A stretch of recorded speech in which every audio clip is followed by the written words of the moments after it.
this Saturday and Sunday for your chance to win an official Padres Swing and Friar opening day hat and fleece blanket. By BMW. See a San Diego County BMW Center for exceptional offers or visit stcountybmw.com. By Chick-fil-A. If the Padres turn a double play, you win a free breakfast entree at Chick-fil-A tomorrow. Open your Chick-fil-A before your game ends to claim the free reward. And by SDG&E, who reminds you to be safe with natural gas and electricity. For more information and tips to stay safe, visit sdg.com/safety. Welcome back to beautiful Petco Park in San Diego. Blue skies above as the Padres get ready to take on the Diamondbacks.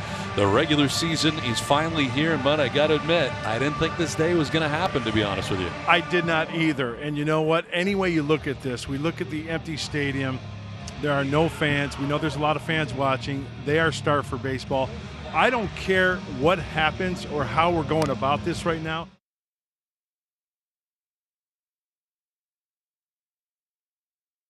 It's crowd right on their feet screaming and yelling. But you know what? The bottom line is we've got baseball. So sit back, relax, have a good time. We do indeed, and it's time now for the weather report brought to you by your always sunny San Diego County Honda dealers. 73 degrees with a breeze from the west at 8 miles per hour. Mostly clear is the forecast, and I can tell you, reporting from our spot here high atop Petco Park, that there are some clouds off to the left. A few, just a few, a scattering, I would say. It's a beautiful night downtown San Diego. Now here comes Chris Paddack. He is relentless and fired up as he takes the hill tonight in San Diego. And it doesn't surprise me that Chris Paddack is the first one out on the field, and the San Diego 9 following him.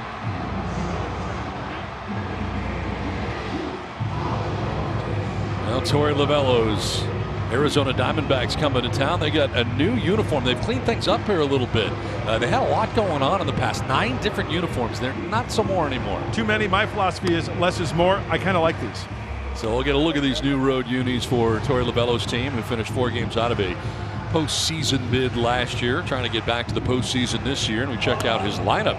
Ketel Marte leading it off. He's at second base with David Peralta in left field batting second. Starling Marte is in center field batting third with Eduardo Escobar. Former Twin is at third with Christian Walker, the DH. Cole Calhoun, the former Angel, is in right field with Carson Kelly doing the catching. Jake Lamb is at first base batting eighth. And Nick Ahmed, the very good defensive shortstop, bats out of the 9 spot for the Diamondbacks. On the hill, getting his first opening day start for the San Diego Padres, Chris Paddack. And he's been waiting for this in his 24 years on this earth. An exciting time for Chris Paddack. Last year had a really good year, 26 starts, 9-7. But nice to win 10 games. But overall, you know, you look at certain numbers. He had the lowest whip as far as base runners per inning. 0.98 in franchise history. This guy's a strike thrower. Look for strike one. Can Chris Paddack put him away quickly when he gets to 2 strikes?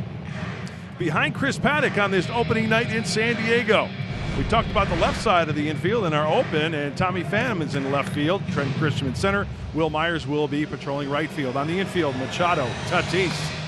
Right side, Jerks and Profar. The Gold Glover Eric Hosmer at first base. Putting down the signs tonight. Switch hitting catcher Francisco Mejia and Chris Paddack on the mound.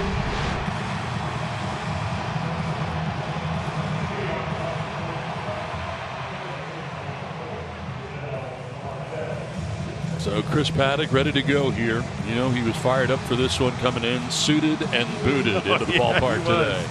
Yes, he was. And you know what, Don? He's the type of player, by knowing him and seeing him last year, it doesn't matter that there's no fans. He's locked and loaded right now. He's ready to go. Yeah, that intensity comes from within. Yep. Ready to work in the first pitch of the 2020 season for the Padres. In there for strike one, and we're underway. What a welcome sight that is. Here is Ketel Marte leading it off. A breakout year last year in 144 games. Hit at .329. Slaps it foul off to the left out of play. Does it surprise you that he gets ahead strike one? He led all of major leagues last year. 71.4% on first pitch strikes. Likes to work ahead. Likes to put guys away. And ready here with an 0-2. Slap foul off to the left. And Marte looking to follow up his breakout season last year, the .329 average, 32 homers, 92 runs batting in. and finishing 4th in the National League in MVP votes. That's how good a year he had. Quite a turnaround in every aspect of his game.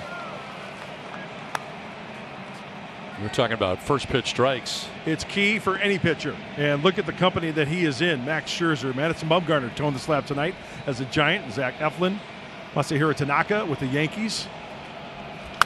This one is blooped to left and falls in for a base hit in front of Tommy Pham. And a wide turn at first, but Marte will hold on with a leadoff single to begin things here in the first inning. Well, it's frustrating. Marte does a nice job of protecting the strike zone. After throwing a couple of fastballs, fouling them off. Look at this. This looks like an off-speed pitch, a changeup that he just flares. He just fillets it, just flips it the opposite way. That ball is well off the plate, but he's got to protect with 2 strikes.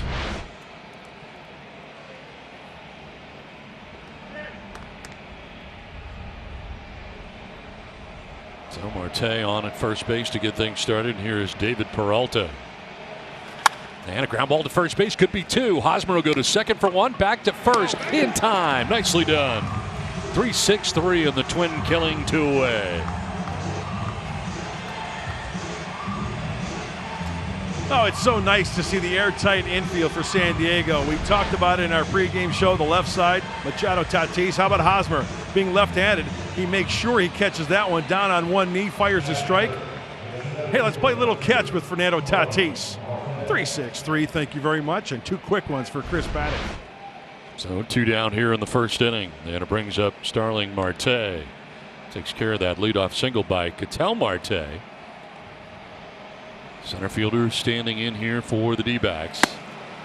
And a swing and a miss on a 95-mile-an-hour fastball. He's touched 97 already.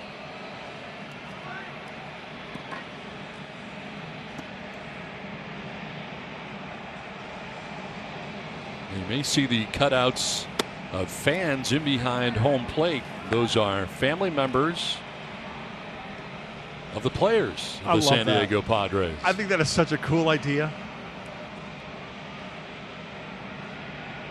Friends and family. We understand some pets are involved too, coming soon. Yeah, I see a husky there in the front row. I see a, I'm not sure what that breed is, but front row, great seats for the canines.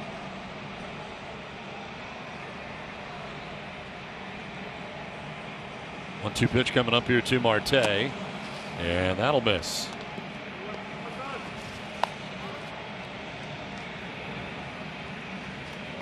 The 5th abbreviated season in Padres history. The previous 4 occurring due to player strikes. This one's a little different. I can't believe, Don, it's been 4 months. It's unbelievable. March 26th, we were supposed to tee it up. Opening day throughout Major League Baseball. Not the case. 4 months have passed. 2 days from now.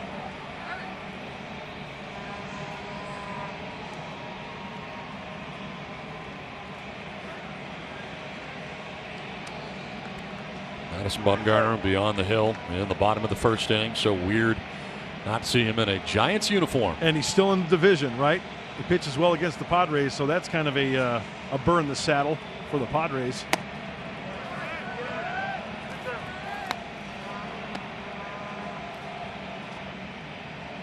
Eduardo Escobar waiting on deck.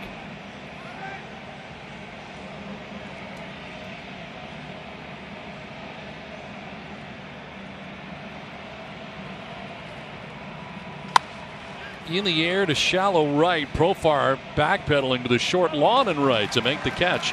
That ends the first inning. Padres are coming up from Petco Park. On this opening night from Petco Park in San Diego, the Diamondbacks are retired in the first. Here come the Padres, and Jace Tingler managing his first game in the major leagues and his first game at the helm of the San Diego Padres. And in the Padres return to brown uniforms tonight. First time we've seen these unis. I really like them. I love the pinstripes. The brown is back, and here's what the lineup looks like. Tatis will lead it off with Machado at third, Pham in left, Profar at second, Hosmer at first, Myers in right, France the DH. Mejia does the catching, and Grisham in center field rounds out the starting 9 for the Friars. Madison Bumgarner on the mound for the Diamondbacks. Again, sounds so strange. after his years spent with the San Francisco Giants and at the front of their rotation. In a different uniform now. Different uniform, same competitor. In fact, thinking of competitors, we've got a couple of good ones tonight. Paddack and Bumgarner. 34 starts last year, a 3.9 ERA, the highest of his career. But the Diamondbacks feel that there's a lot left in the tank of the 31-year-old. Sign him to a 5-year deal. And as I mentioned, still in the division, the NL West.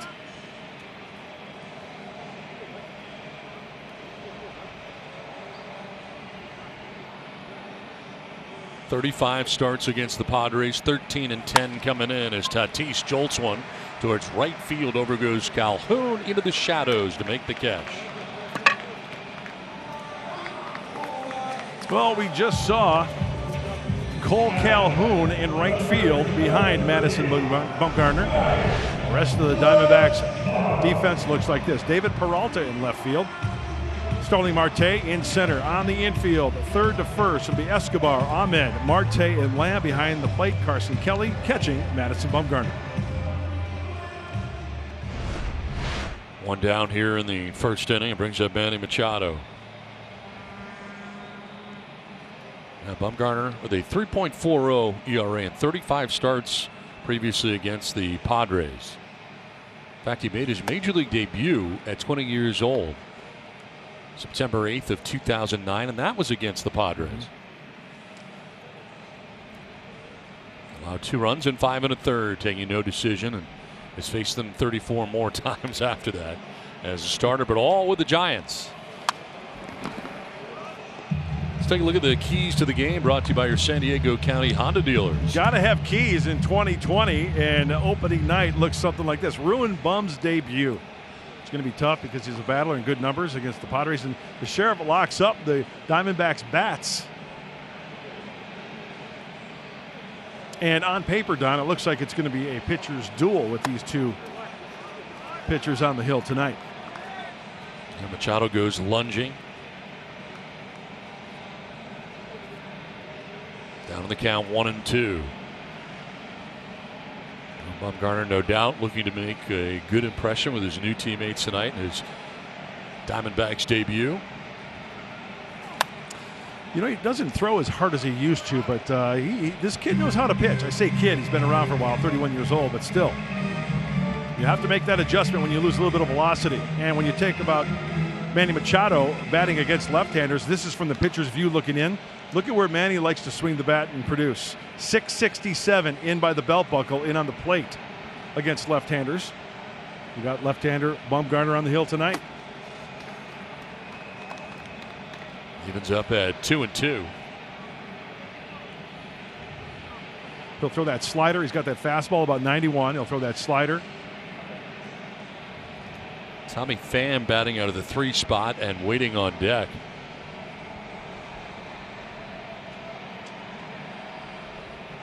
Two. That's up top. Little different looking lineup. Did not expect to see Jurickson Profar in the cleanup spot. He's done it before 11 times before tonight, but he is in the cleanup spot tonight. A bulk of the cleanup spot last year, and it was odd when I looked at it. But Jace Tingler feels good about his lineup, and Profar batting cleanup tonight. Machado out ahead of this, fouls it down the left field line, out of play. Stay tuned to that one, and what do you know? That's an inside pitch that he belts foul. We talked about him liking it on the inside part of the plate. 8th pitch of this plate appearance coming up now for Machado.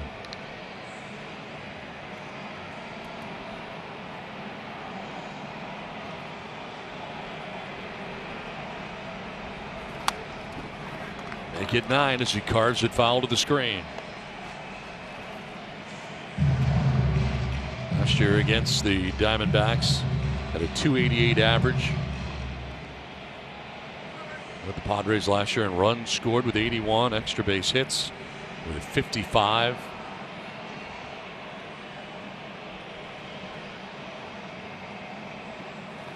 Swing and a miss, and Bumgarner finally gets him. First strikeout of the night for Bumgarner. 2 down here in the first inning. Well, it looked like a heavy dose of breaking balls right there. Madison Bumgarner, you see him working around that pitch there. It's got that rotation down and in, and Manny way out front. He throws that slider 33% of the time, the fastball 43% of the time. He's got a lot of confidence in that pitch, and he showed it right there. That's in the perfect spot for the swing and miss. So 2 down here in the first inning brings up Tommy Pham in his Padres debut.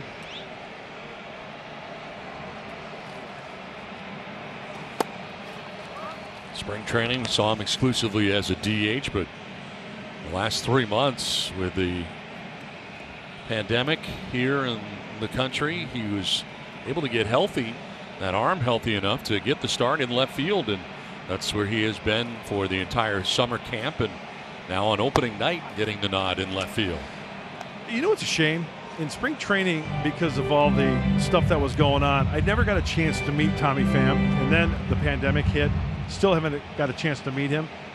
One thing is, I hear nothing but great things, and his leadership in the clubhouse is something that's going to play huge for San Diego. So a great addition.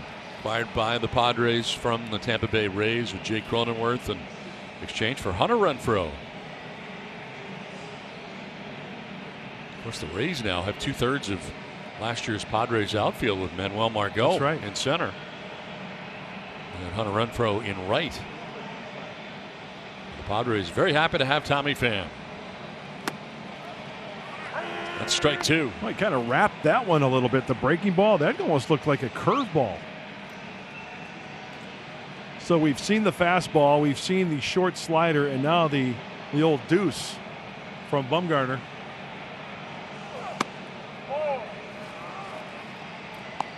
Shifting on the left side here on Tommy Pham in the infield. They move Ketel Marte from second over to the left side of the infield. See the sun out there too. The shadows pretty much all over the field with the exception of right, where sunshine remains. Payoff pitch and a liner foul. You know, the sun may go down, but there's always sunshine when you're sitting next to me there, Cha-Cha. And especially on opening night. And especially with 8 feet worth of room. Yeah.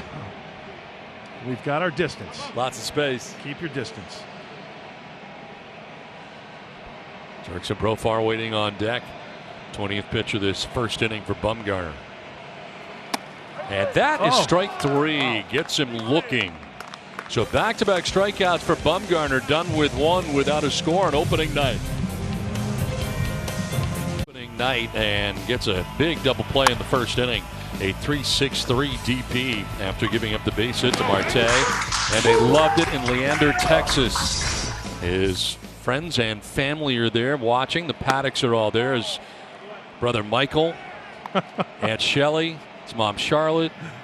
We'll be keeping an eye on the Paddacks tonight from Leander, Texas, as they enjoy Paddack's opening night start here from San Diego. Oh, they're going to be causing a ruckus in that living room, I'll tell you that. There's going to be some fun going on there in Texas. Now Chris Paddack saying that tonight was a cowboy showdown between him and, of course, Madison Bumgarner, another cowboy. Eduardo Escobar carves it foul. Well, we know one thing for sure from last year about Chris Paddack. He crushed a pizza last night. Yes, he did. That's a ritual. The night before he throws the rock. It's a fun fact, as he calls it. That's a great fun fact. Dribbled foul. Mentioned earlier, showed up suited and booted. All business. Ready to work tonight in his first opening day nod. Love how he keeps his emotions in check, though. You wouldn't know it looking at him. I think he's a pitcher beyond his years. I really do. Some fouled off to the left out of play. You know, we see him react after a big punch out. You know, he'll pump the fist, he'll scream and yell off the mound. That's all fine and dandy. A lot of guys do that, but I mean, he's locked in. And I think the key, Don, is for like any pitcher, if something doesn't go your way, to let it go, let it pass, and worry about the next guy.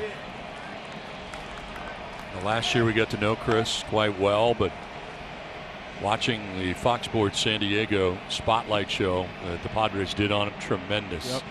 Really got to know him, his background, his family, And the story of Chris Paddack, which just makes you root for this guy every inning of every game. What a great support system he has. No question. All of his family members.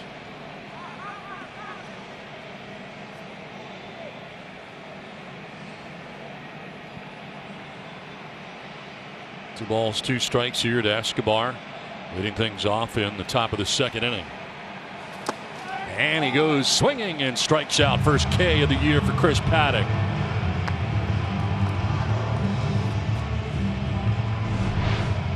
It's the changeup.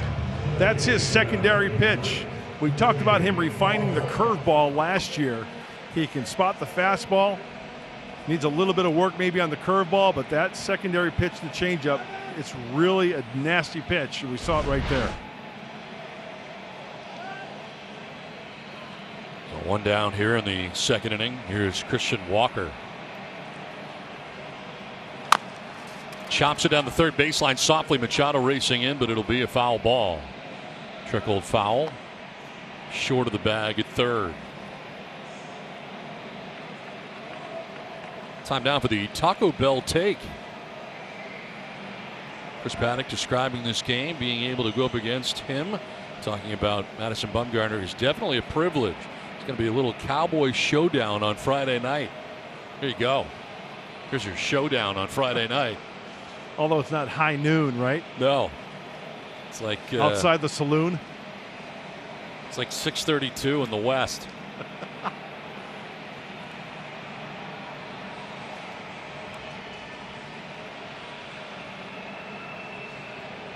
It's like they're trying to go away. And it picks up that outside corner. 94 may have gotten the call. Yeah, he most certainly did. And if he could just consistently go out there. Remember last half inning, Bumgarner got a call too. So we might have a wide zone tonight. In fact, we do have a wide zone tonight. Home plate umpire Ted Barrett calling balls and strikes. Sharply hit, knocked down by Hosmer, stays with it. Paddack will cover, and it is not in time. So Hosmer was able to get a glove on it, but it ends up trickling away to short right.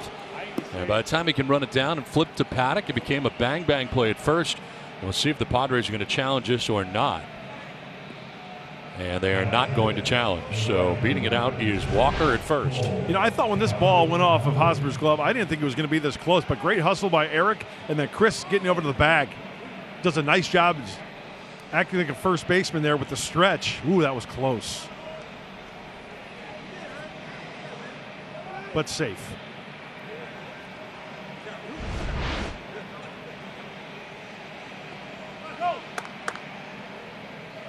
So 1 out, 1 on, and Cole Calhoun standing in. Swing to that first pitch and fouling it off at the dish. You know, with Chris Paddack throwing so many first pitch strikes, you might see over the course of a game hitters going after that first pitch, because if he gets ahead, then he can dissect the plate in certain ways to put you in the hole 0-2. How about those numbers for Calhoun last year with the Angels? 33 home runs, 74 runs batted in. 2019 with the Angels. Down 0-2. Good gas there at 96.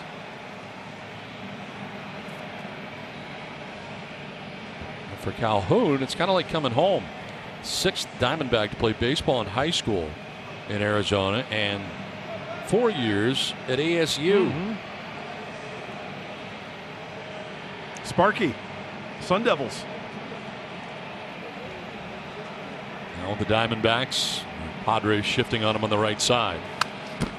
Fouled back to the screen at 97 there from Paddack. Well, he's got a short, compact swing, Calhoun does. We saw it right there, although he couldn't square up that fastball from Chris. And you know what? With those home runs he hit last year, playing in a venue like Chase Field in Arizona should bode well for him. There's the alignment a little bit more normal as far as the shift goes with Tatis on the right side rather than Machado, which we saw in the final exhibition game here this week. This one has popped up down the third baseline. Long run for Machado, but he won't have a chance. And he was headed over there. So was Tommy Pham.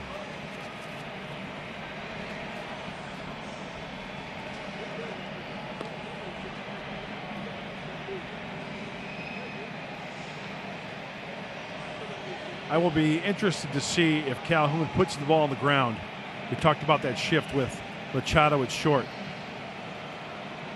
I'm anxious to see if he hits the ball in the general direction of Tatis, because he's probably got better range. So therefore, that's why he is put in that position on the shift. Just a thought. Very high percentage of strikes being thrown right now by tonight's starter Chris Paddack. 29 pitches, 23 of which have been strikes. There's Carson Kelly waiting on deck.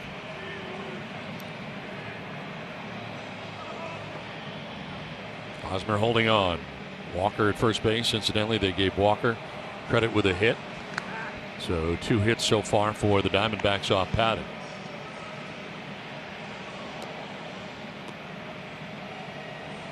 Pitch 30 coming up for Paddack. Operates from the stretch here. The runner at first and 1 down.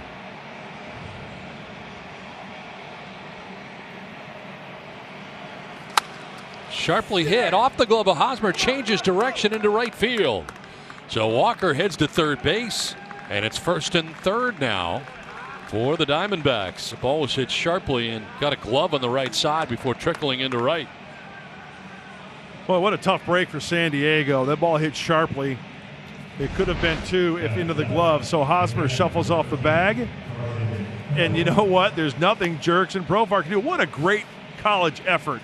What a great college try there for Jurickson Profar. Trying to go with the bare hand after that ball changes direction.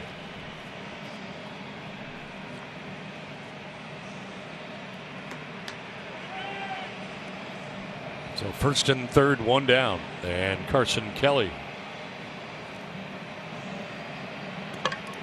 111 games last year with 18 homers, 47 runs batted in. And the recipient of strike 1. Paddack ahead again.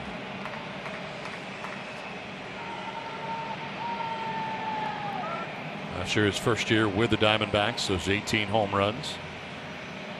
Got a club record for Diamondbacks catcher Miguel Montero at 18 home runs back in 2011. Second among major league catchers in on base percentage last year as well. He's got good command of the strike zone.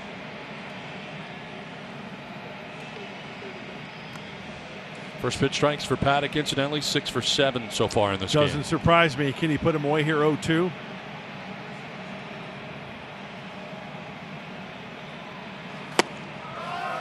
Could use the strikeout here. Yep. He went with the changeup there, tried to locate it down and away.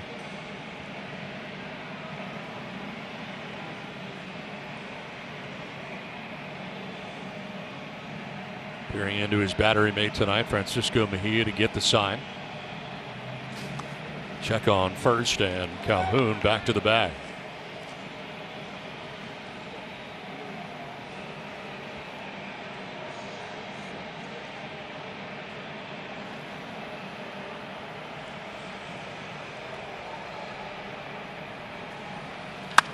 On the ground to shortstop, to second for 1, on to first for 2. Second double play in 2 innings, initiated by that man, Chris Paddack.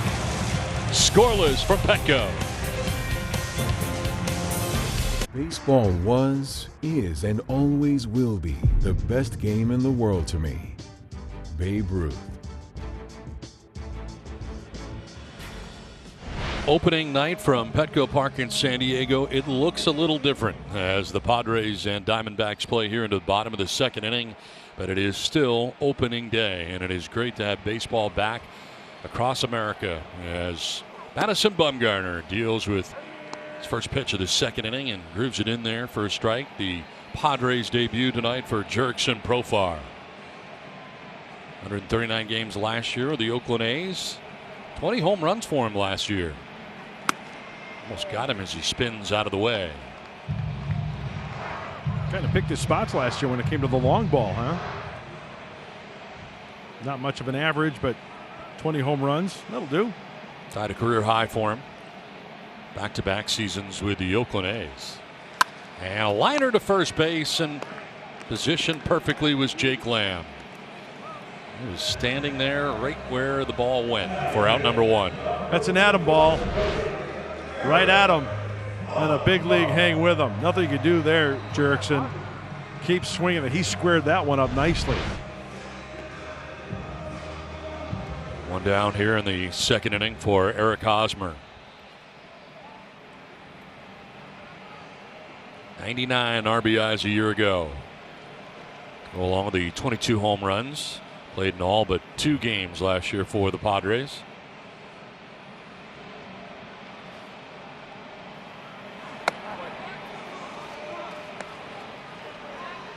He led the Padres in games played last year in his second year in a Padres uniform. Used the opposite field quite a bit. 464 average going the other way. As he sends this one the other way to deep left field. Peralta back at the wall, and it's off the bottom of the wall. Plays the carom quickly and will hold Hosmer to a long single, and that nearly got out of here.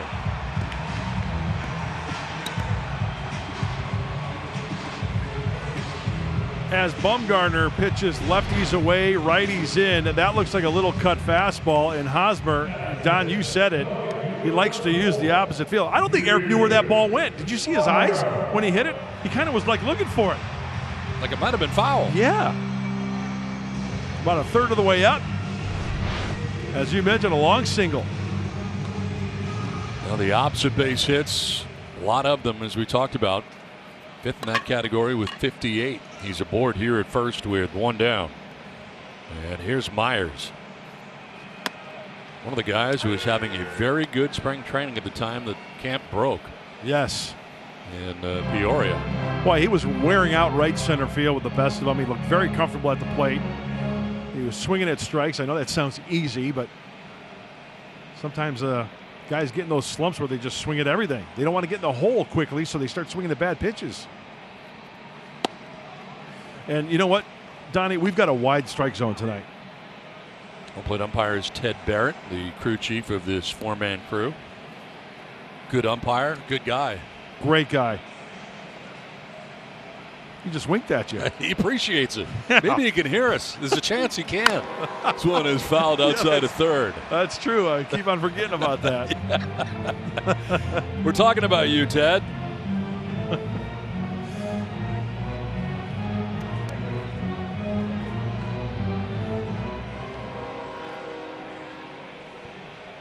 Another hit by Hosmer, the first Padre to reach in this contest.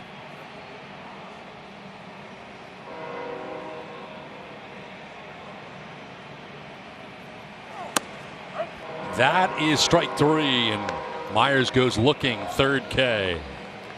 Let's check in with Annie Halbrun over at the Fox Sports San Diego studios. Thank you so much, Don. Well, since fans can't be in the stands this season, we want to see how you're watching Padres games. All you have to do is send us a picture on social media. Use the hashtag #PadresAtHome, and we may feature it in an upcoming broadcast. And today we have a submission from Reagan. Reagan is 10 years old. She's currently battling acute myeloid leukemia. She's been in the hospital preparing for a bone marrow transplant that's going to come from her younger brother, Max. He is 7 years old, and he will be the donor. Reagan loves to watch Padres games with her dad, and her favorite players are Tatis and Machado. So Reagan, we see you.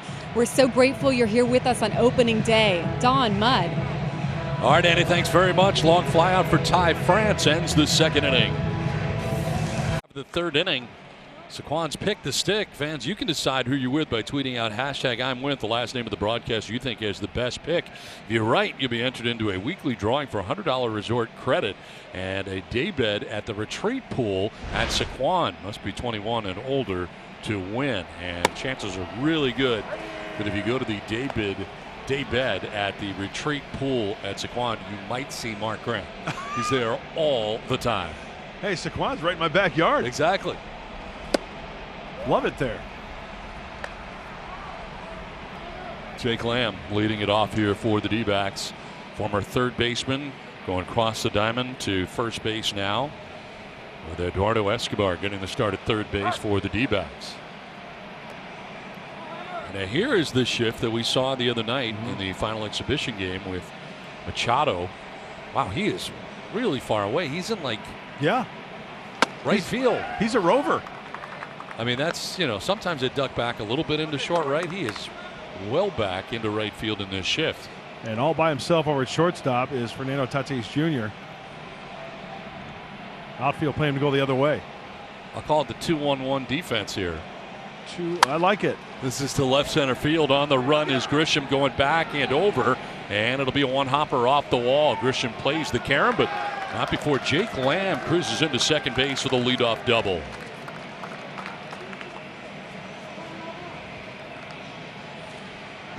Well, the left-handed hitting Lamb gets a pitch. Boy, that's middle away a little bit. He gets on top of it. That pitch was up. I mean, a pitch like that in the mid-90s or even higher, you know, it's tough to not work under it for the fly ball, but he hit that one with some authority, bouncing off the track against the wall. So Lamb in scoring position to begin things here in the third inning. Nick Ahmed coming up. Last year in 158 games, 19 homers, 82 runs batted in. A guy who is known for his terrific shortstop defense. Brought his bat with him last year.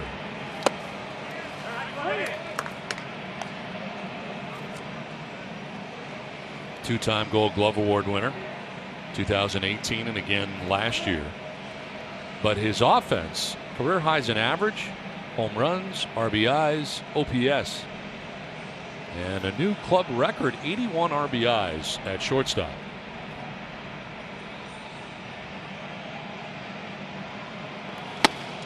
Down 0-2. You know, I know the numbers, you know, kind of inflated over the years, but I'm nothing against the player. It's just the way they are. The bigger, stronger players. But remember back in the day when shortstop was just, if you were the good glove guy, you could hit 220. It didn't matter.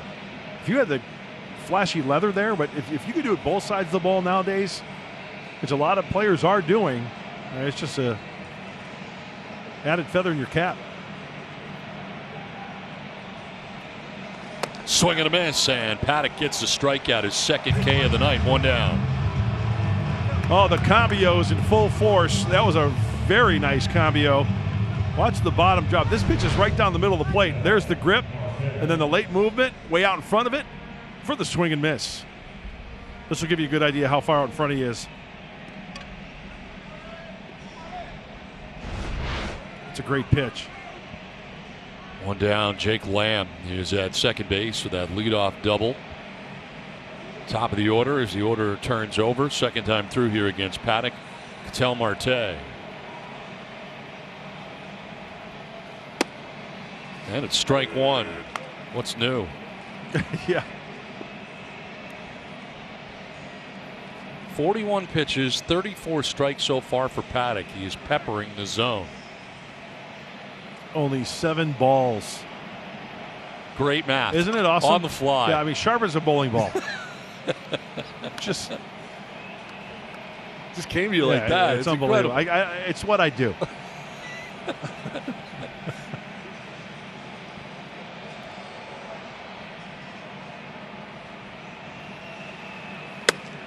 On the corner, 0-2. That is paint at 95. You know, I like the way he started him off this at bat with the runner in scoring position with the changeup.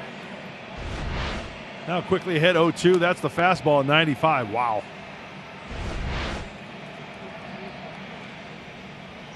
Got to go out of the zone right here.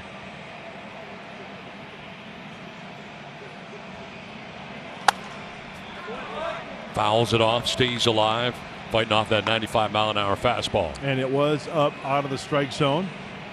That's where he wanted it.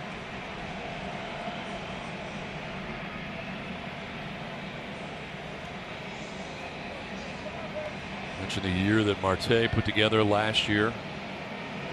329 average with 32 home runs.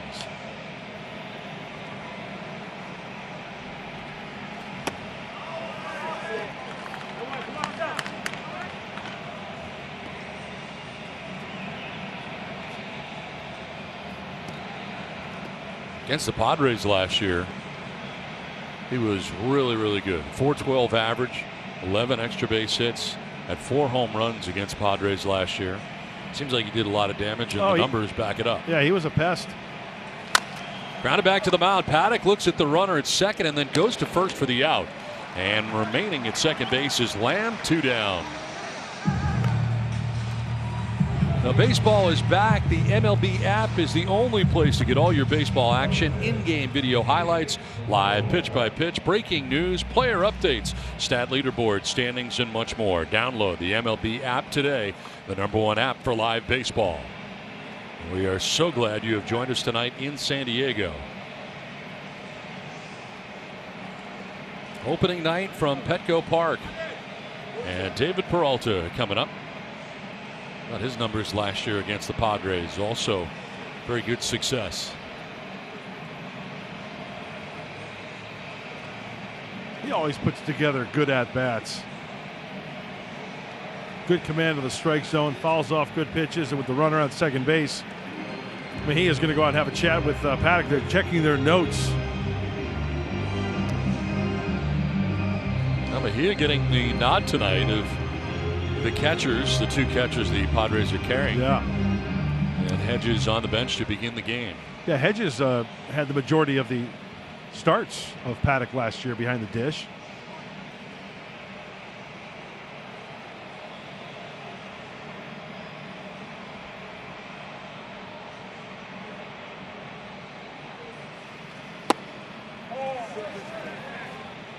Boy, that's an unbelievable take on that pitch.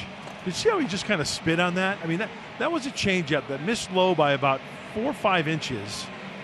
Hard of the plate, and it almost like he knew it was coming.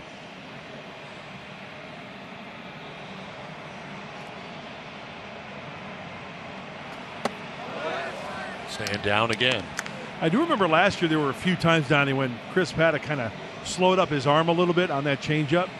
The idea is to keep the same arm speed as a fastball. And you know what? David Peralta is a darn good hitter. We know that. And there are some hitters who can pick that up. They realize, I mean, in a split instant second, that slow arm, I see the ball down, it's going to end up even further down, and they take it. On the ground right side. Profar will go to first base, and Paddack works his way around a double. Scoreless. Padre Tony Gwynn, it only seems appropriate to honor the Hall of Famer here on Padres opening day, and it may be really apropos on this shortened season when all of Major League Baseball is asking the question, can somebody hit 400? Now, it hasn't been done since 1941 when Ted Williams last did it. Tony himself got the closest in 1994, hitting 394, but it's only for 60 games, and there's been some excellent 60-game streaks. When you go back to the 1920s, there's the names of people like Babe Ruth and Honus Wagner and Tris Speaker that all hit 450 or above over 60 games. In the modern era, George Brett, Ichiro, Albert Pujols, Jose Altuve have all done it. Guys, would it have the same gravitas in the short season as a 162? Of course not, but it's still fun to talk about. And Don and Mudd, I ask you guys, do you think somebody can do it? And if so, who do you pick? I think it's, I'm not going to say no, Scan, but it's going to be very, very difficult. And the reason why I say that, and we've had this argument before in this discussion, the pitching is so good these days with specialty pitchers coming out of the bullpen, closers. It's I'm not going to say no, but it's going to be very, very difficult. And I think you're going to see more relievers because I think starters are going to go shorter under this scenario now with more specialty pitchers, especially I think the Padres really because of how good their bullpen is. There's a lot of good bullpens out there. I think it's going to be pretty tough, in my estimation. Mejia leading it off and sending one far and foul down the left field line out of play. Mejia, Grisham, and Tatis. Well, in this 60-game schedule, the equivalent of a 200-hit, 162-game schedule, 74 hits. Lined and caught at third base by Escobar. So one down here in the third inning. Well, it's a sprint this year, the 60 games, highest average over 60-game span since 1920.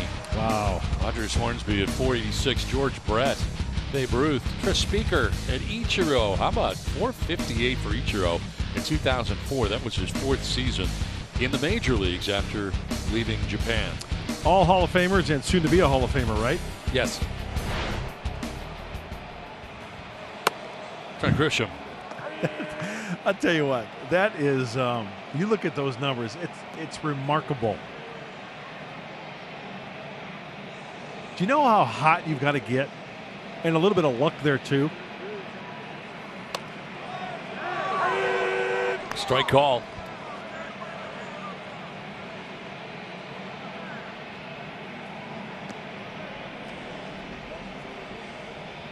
Bumgarner, 37 pitches deep into his outing, 2 1/3 deep.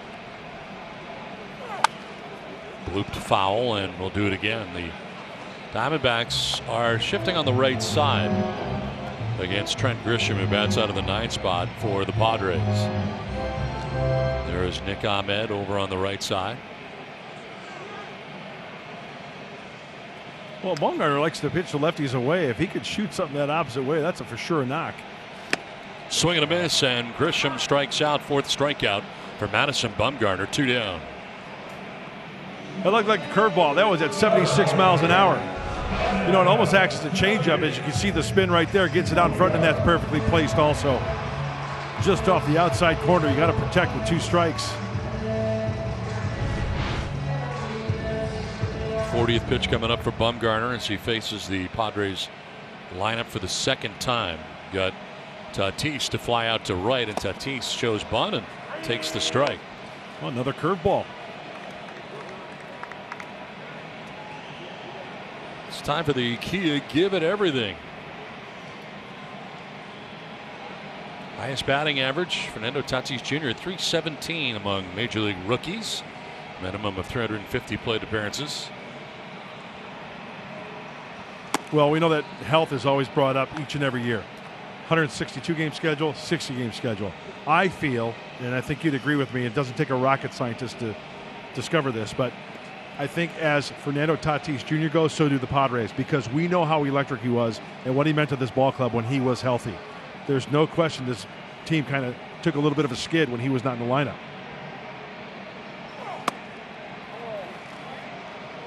All right, so we had 3 weeks of summer camp instead of 6 weeks of spring training.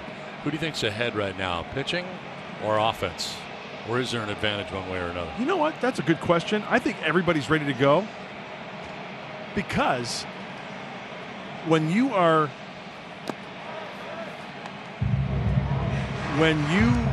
have the schedule set up in front of you, these guys are so professional and know what they need to do to get ready. I think 3 weeks is sufficient, especially after what they went through in spring training. So to answer your question, I think it's pretty much, if it were to be, the month into the season.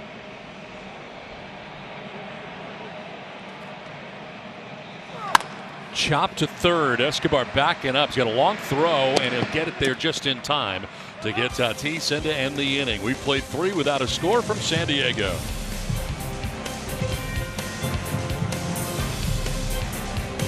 Up there so they can throw it like way bigger. It's a 2X, man. I don't know what else to do. Bro, you're strong, man. You got these pipes. I need those. Hey, you'll get there one day, kid. You're gonna hit it so far to Bumgarner. Fernando Tatis Jr. mic'd up during BP and admiring the pipes of Ty France. Yeah, it looked like Ty was wearing a schmedium. He's pretty jacked. Yes, he is. He said that was a double X? That's what he said, a 2X. That is 2 shy of what you normally go with, which is the 4X. Quad X. Yes. Big fan. Starling Marte leading it off here for the Diamondbacks. You know what else I love about Chris Paddack, and we saw this last year, he'll change speeds on that fastball too, not necessarily having to put away the fastball with the first pitch, like, you know, for the strikeout. 93 hit a spot, perfect. Save the 97 for maybe a little later.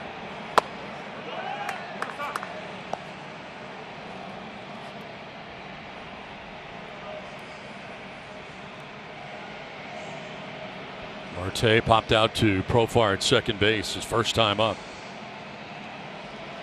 And a swing and a miss. Now Paddack picks up strikeout number 3, 1 down here in the 4th inning. And he went with the changeup again. There's the grip up on top, turn it over a little bit, right off the table.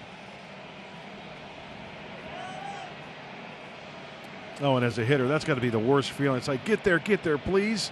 I've started my swing and I can't hold up.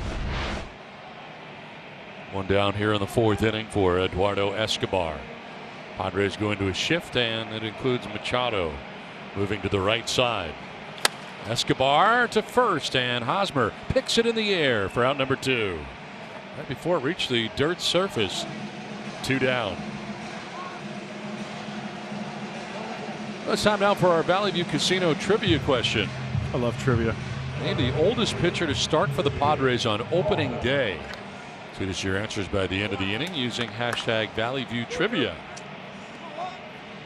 I'm going to say Juan Eichelberger. Did Juan get an opening day start? I'd have to check. I don't think so. That's your go-to answer. answer. You know what? You know what I'm going to guess? Yeah. Can I guess out loud or write it down? You can go ahead. Go ahead. Fire one out there. I'm going to say Gaylord Perry. Okay.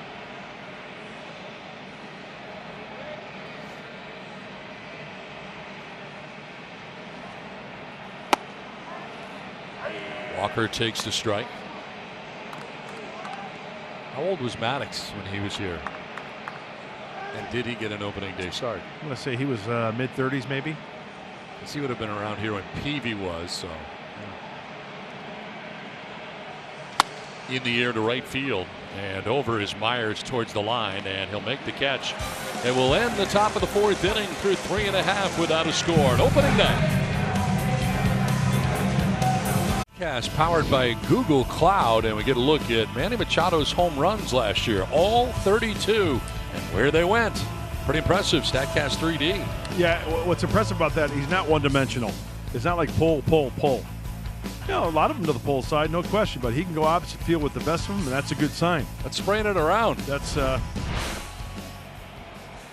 good trend. Manny Machado leading it off here, showing bunt, pulling it back, and taking ball 1. Changeup missing from Bumgarner. Last year in 18 games against these Diamondbacks at .288.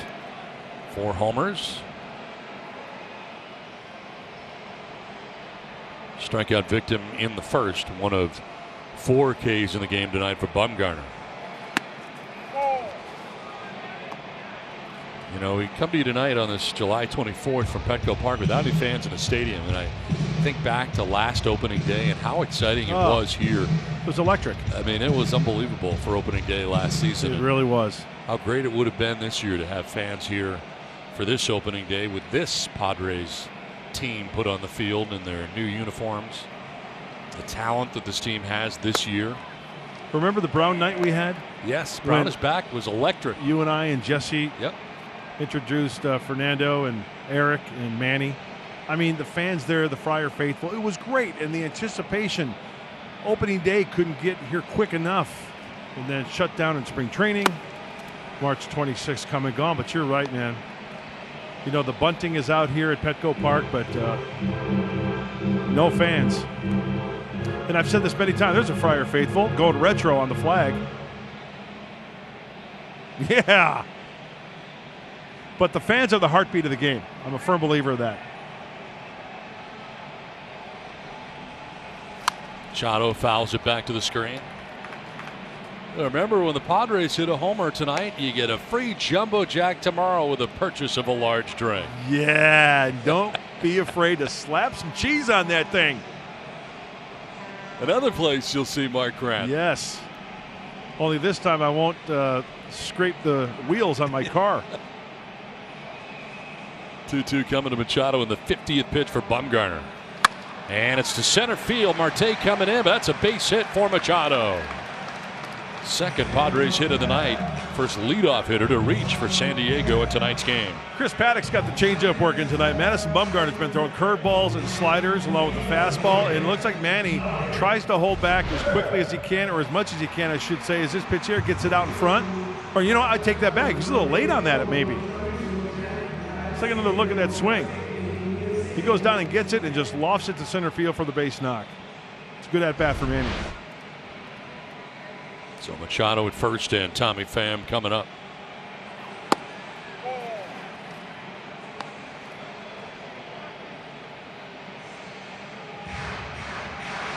Fired from Tampa Bay for Hunter Renfroe. Last year was his first full year with Tampa Bay. Led the team in plate appearances with 654 plate appearances last year.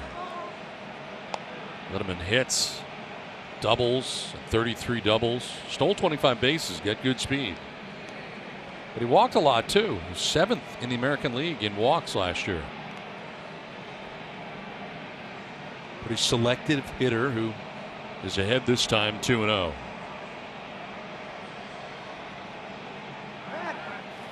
Check on Machado, back to the bag.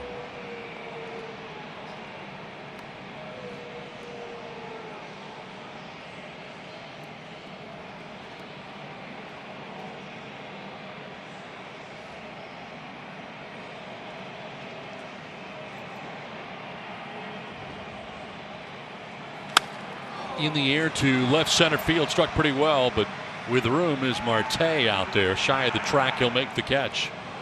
Bluffing as if he was maybe thinking about tagging up his Machado after Pham is out number 1. Just a little bit out in front and towards the end of the bat. So 1 out, Machado at first, and it brings up Jurickson Profar.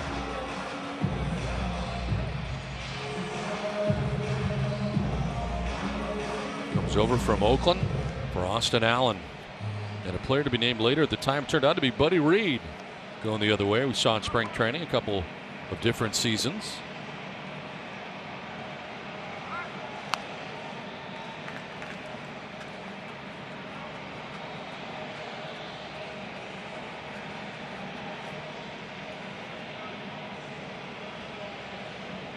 Machado gains the lead, held on over there by Jake Lamb.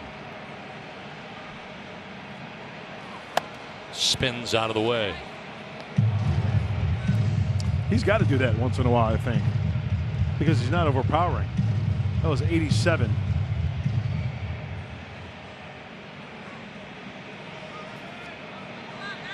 Missed with a cutter there, and so far 54 pitches deep into his outing. 33 for strikes.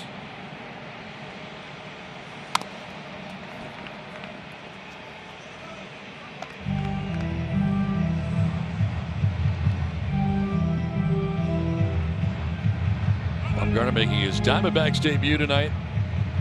Signed a 5-year deal. Will keep him in Arizona through 2024. And tonight marks his 6th career opening day start. Of course, all 5 previous starts coming for the Giants. Popped up, foul ground. Carson Kelly, the catcher, discards the mask. A little grab that he makes. A good catch.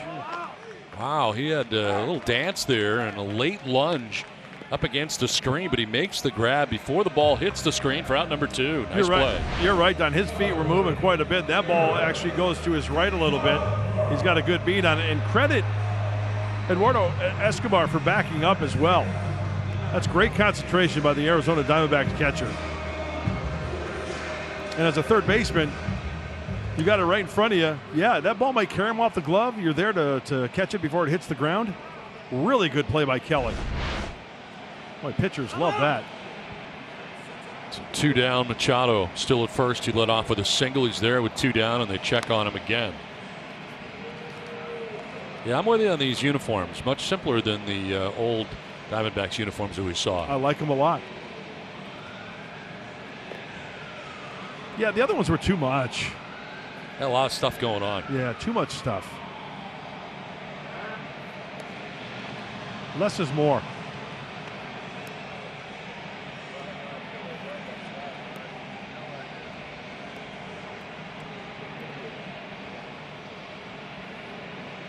Eric Hosmer, a single to left his first time up.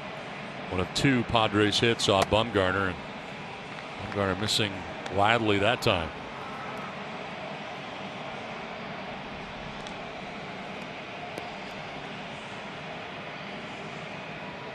Four starts for Bumgarner last year against the Padres was 2-1, but an ERA of an even 4. Evens at 1-1. Well, that's a pitch I think that Eric's got to pull the trigger there and do some damage. Outer third at 88. And when you look at the D-backs defensively, back on the left side of the infield, but really playing him to go the other way down the left field line. Prior to that hit for Hosmer back in the second inning, he had never had a hit against Bumgarner. He had been 0 for 15 coming into tonight's action against Bumgarner, but took care of business with a base hit. Yep. Single to left in the second for Hosmer.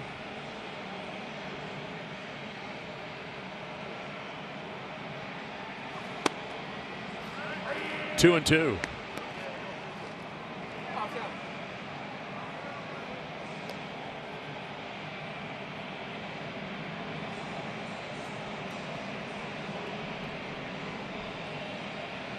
You know when the last time I wished Eric Hosmer a happy birthday? Last year.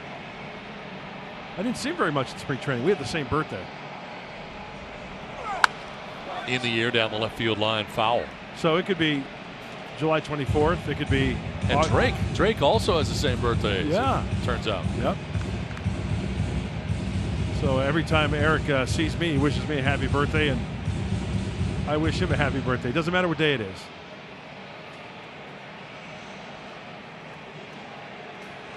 Many years in between, though. There's a, Yes. a large gap.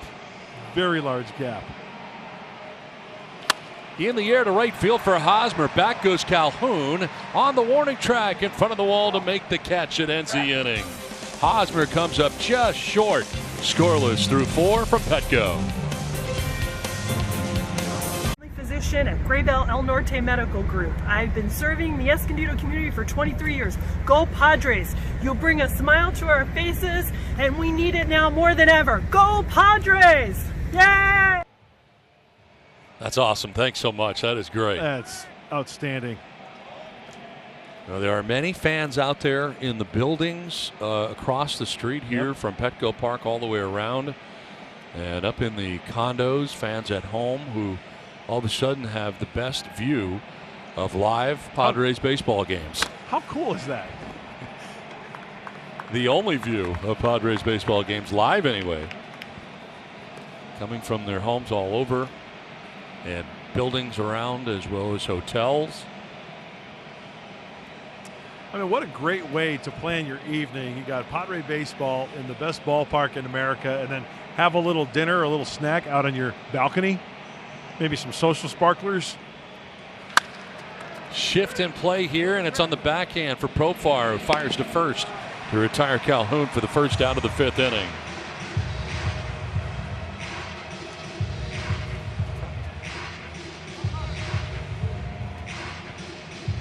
And there are fans all over the balconies here and on top of buildings. That's so cool. Great vantage point. And you know what? Hopefully it kind of snowballs, and we get tons of fans out there watching and putting signs up.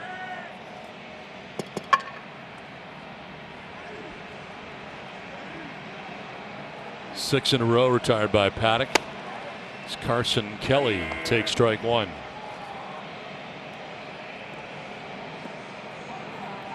.59 pitches now for Paddack. Actually make it 60 pitches for Paddack. 47 for strikes. It's down to third and Machado. 2 down. Well, T-Mobile is your ticket to the game. Now through August 3rd, customers can score free MLB TV at T-Mobile.com/MLB.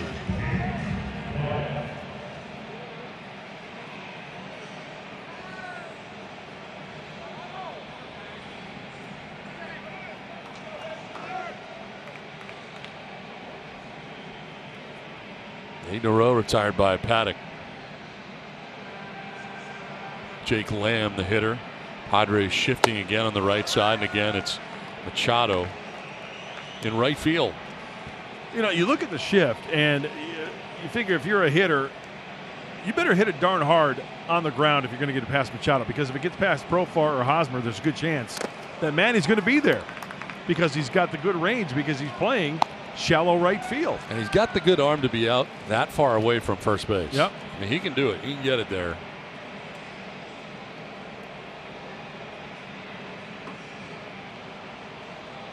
It's not used in that capacity last year under Andy Green as a pitch in there for a strike.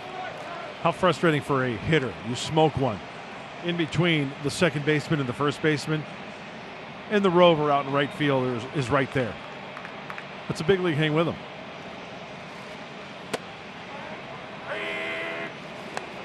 Two and two now to Lamb. Chris is locked in.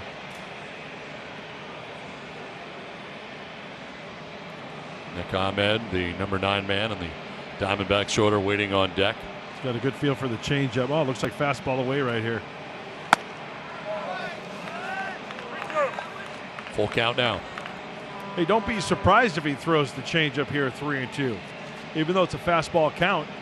Boy, the second 3-ball count for Paddack. Fairly economical, working here with 2 down in the 5th inning, having retired the last 8 Diamondbacks in a row. He shook off the changeup with the fastball, and I like that. Challenge him. Lamb is very late on that fastball. Keep pumping that zone. Maybe get a swing and miss or a weak fly ball.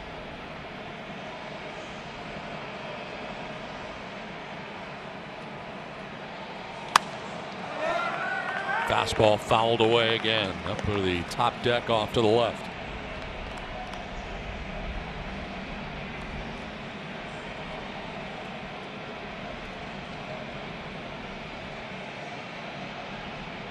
Lamb limited to just 78 games last year. Strained left quadriceps. The problem for the most part.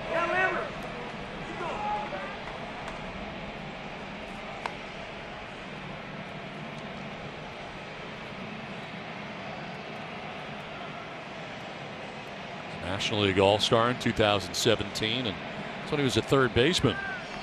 Getting to start at first base tonight, and this is pitch 9 of this at bat coming up here for Lamb. It's pitch 70 for Paddack. Here comes the curve. And it's ball 4. First walk allowed by Paddack. This one comes with 2 outs here in the 5th inning.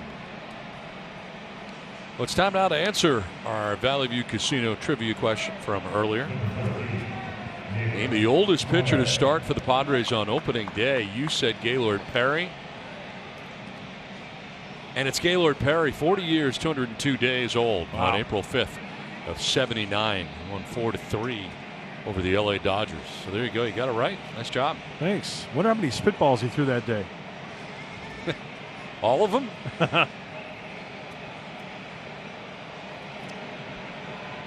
Nick Ahmed struck out swinging in the 3rd inning. Starts him with a change and misses, and this will bring out Francisco Mejia to talk it over. Second mound visit. Padres will have 4 remaining. They've been on the same page pretty much all night, though. Yeah. And you know what? Chris has taken charge because I've been keeping track of the shakeoffs, and that particular last at bat against Jake Lamb, you know, he shook off a couple times, and hey, you know what? He's got to throw the pitch what he feels in his heart in that certain situation. This tandem has not worked together a great deal. Mejia getting the nod on opening night to do the catching. You know, I have not been down to the clubhouse. I haven't had really access to Jace Tingler and Francisco Mejia, but I can guarantee you, I'd almost guarantee you. Is there such a thing as an almost guarantee, Don? Sure. Anyway, you know what? These guys talk so much, and they don't leave anything, you know, any stone unturned, because I'm sure they talked about Chris Paddack and Francisco Mejia many times in meetings about what to expect from one another if he's behind the plate. It's not just as, okay, opening day, you're going to catch Chris Paddack. No, there's got to be some dialogue there and some practice during summer camp in the bullpens. Now, he is 4th as far as youngest opening day starters go. Clay Kirby, 23. 1-2 pitch coming up. And a fly ball to right field. Myers towards the line on the run, and Myers will get there. Good running catch by Will Myers. Halfway through without a score from San Diego. Will Myers against Madison Bumgarner. Opening day. March 28th. 109 miles per hour on the exit velo. 457 feet away. 24.4 in the launch angle off Bumgarner. He got him. See what he can do tonight. So far, 0 for 1. Will struck out looking in the second inning. He teed that one up and let it fly. Putting for birdie after that one. Saw what you did there. Yeah. It's good stuff.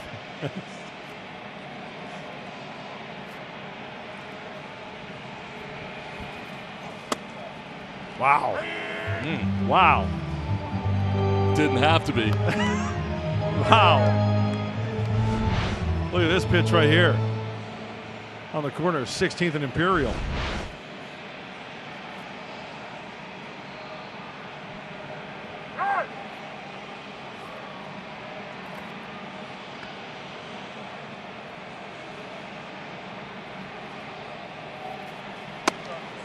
Strike 2. 4 strikeouts for Bumgarner. As you mentioned, Myers is one of them. It's Myers to be followed by Ty France and Francisco Mejia. There's the Padres bat here in the home half of the 5th inning.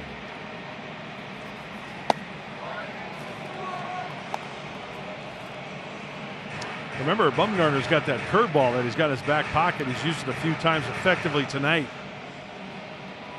Might be one of those spots right here. Nope, looks like he's going fastball in. You look at his year last year. Career high tying 34 starts in what worked out to be his last year with the Giants.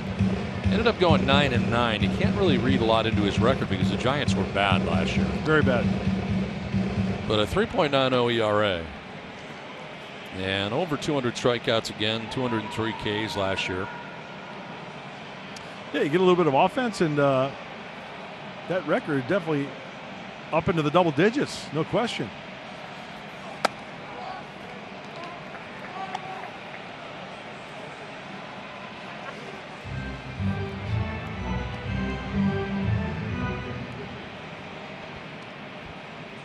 Full count here to Myers.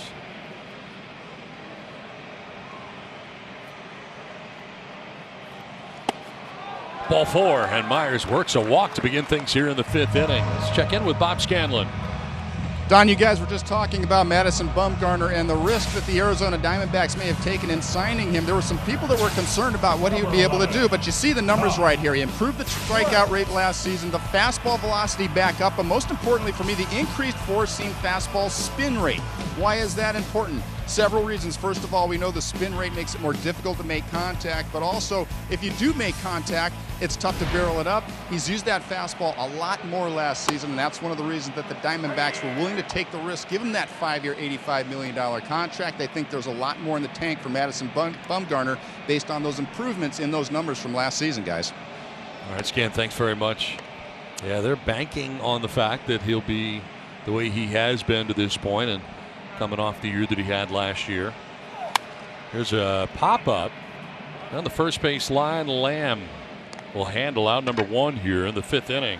Yeah, I agree, and I think that was a good sign by the Arizona Diamondbacks, given his age, and he's been relatively healthy as far as from a pitching standpoint. You know, sure, he had that accident, whatever that had on the ATV or whatever it was, but yeah, those numbers. I mean, that's why, and Bob does such a good job of digging down into the numbers to show us how it is a good deal for Arizona. And once again, more offense for the Diamondbacks. It's going to be really good for Madison Bumgarner. Francisco Mejia lined out to the third baseman. Eduardo Escobar in the 3rd inning. He's 0 for 1.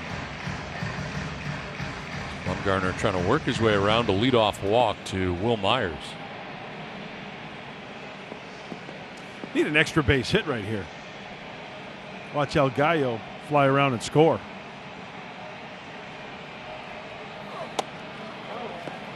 Ooh, that was a strike.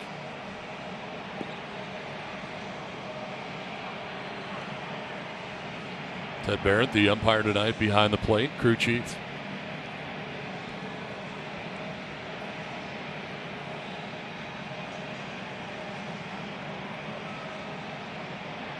One to Mejia.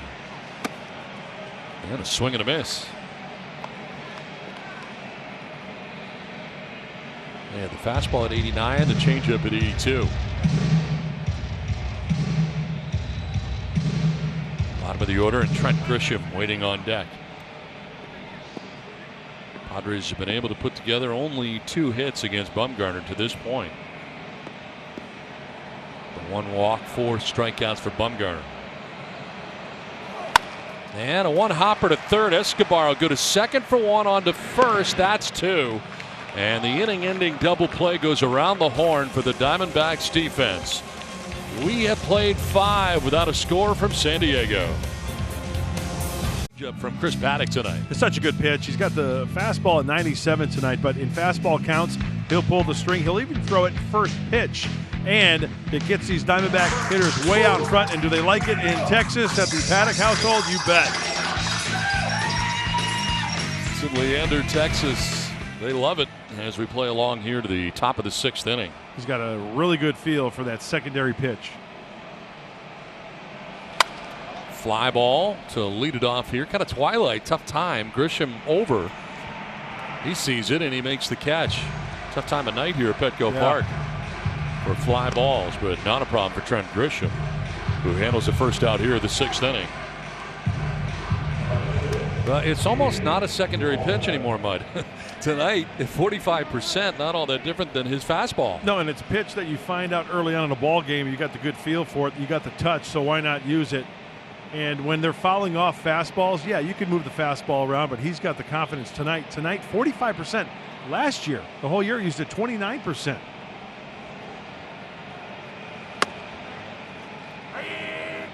And when you talk about his fastball, he's got 2 different types of fastballs. The 97, and then he's got that 91 to get ahead that we just saw there for another strike 1. 1 down here in the 6th. Peralta already down 0-1. And make it 0-2. As this inning begins, and this is the top of the 6th inning, now 77 pitches deep. First action we've seen in either pen, and it's Matt Strahm up for the Padres. And a strikeout of Peralta. Nicely done by Paddack, who picks up his 4th K of the night.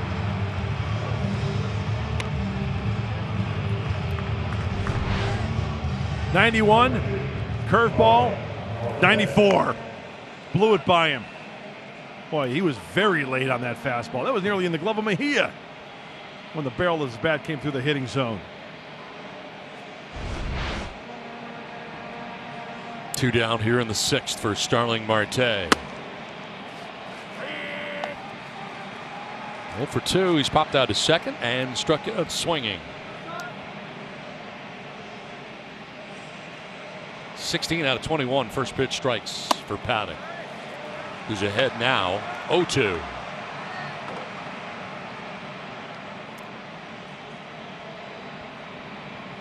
Oh, he can smell the punch out. Bounce this curveball.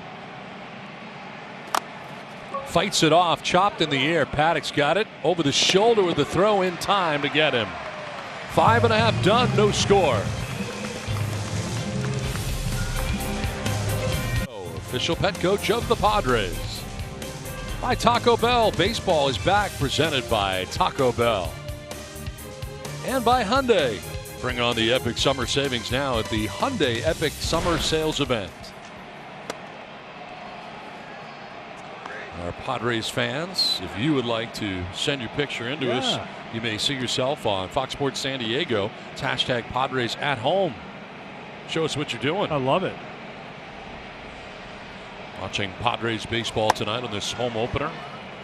Opening day 2020 happens on July 24th. It's Trent Grisham leads it off here in the bottom of the 6th inning. Grisham, Tatis, and Machado. Lined and caught on the backhand by Lamb at first base, 1 away. Nothing you can do there. Boy, that ball was scalded. Ball's starting to hook. A couple of times that's happened to Jake Lamb over at first base, right into the glove, right where he was standing. Yeah, their defensive alignment has been on point. Yep. Jerkson Profar to lead off the 2nd inning, smoked one that way for an out. One down, top of the order. Third time through now for Bumgarner.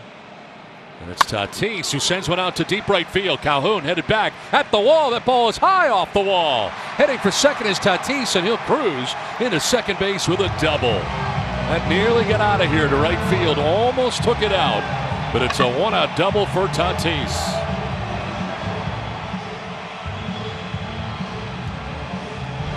Well, usually I would say, as we look at the changeup away, and Junior taking it that way, boy, it's nice to get the crowd into this game. Well,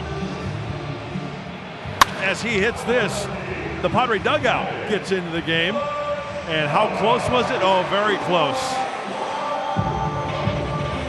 Showing the chop to his teammates. They're loving it in the Padre dugout.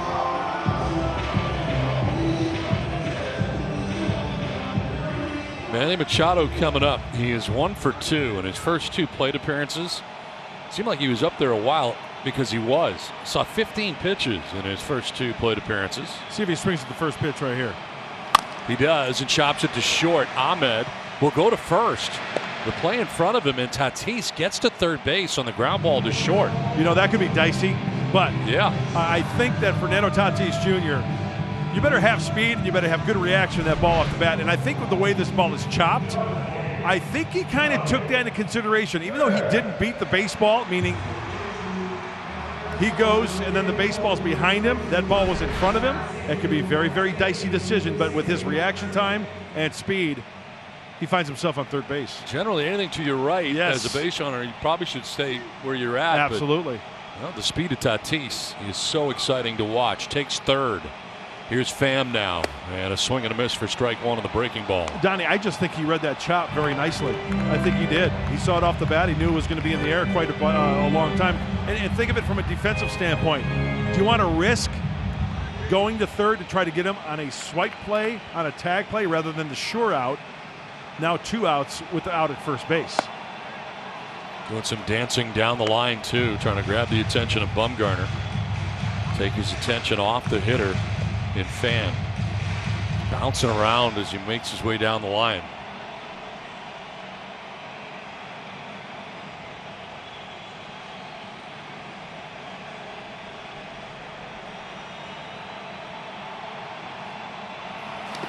Bouncing in and nicely blocked by Carson Kelly. Saves a run right there. That was beautiful play by Kelly. Calling the breaking ball and then anticipation of that breaking ball. There's the slider. Squares up. Off the glove, off the chest protector. Mask is off. Check the runner. That's confidence as a pitcher when you throw a breaking ball down there and you get it down there. Tatis at third. Padres threatening. 2-1. Chopped foul. 2-2. First time the Padres have had a base runner beyond first base in this contest. And it's Tatis who's at third with 2 away.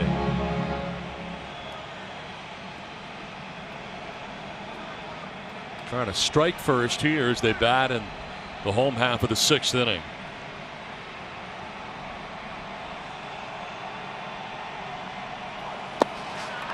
Full count now.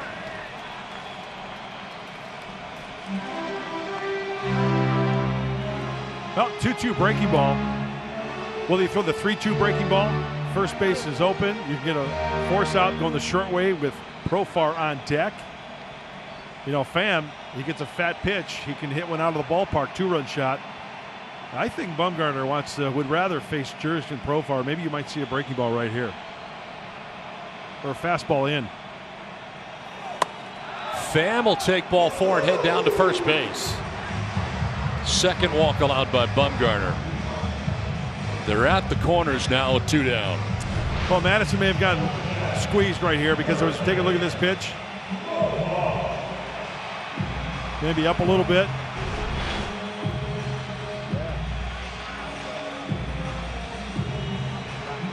So Pham at first, Tatis at third, 2 down.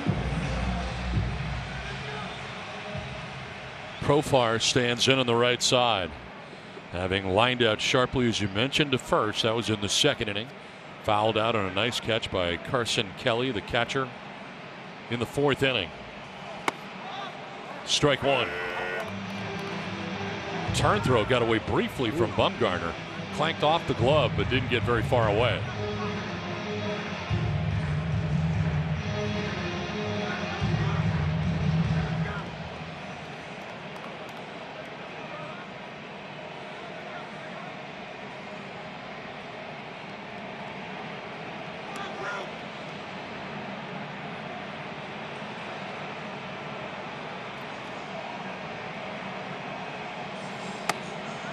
Spins out of the way, but takes a strike, and it's 0-2.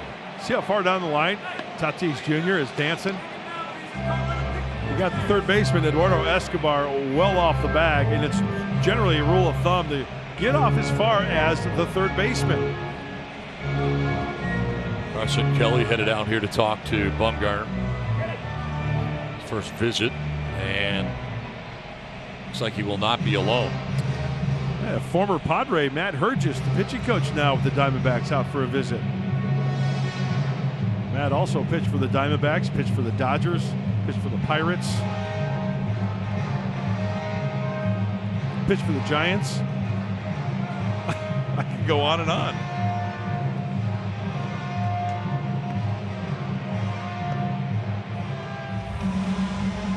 One thing now, pitching coaches don't have to cover their mouths because you have your mask on. That's true. Yeah. Comes in handy. Yeah. Good point. A couple different reasons. Although technically he's not wearing it properly. His nose is uncovered. Oh, yeah. Got to cover the nose. First and third, 2 down. Profar down on the count, 0-2. Profar will foul it off to the left and out of play.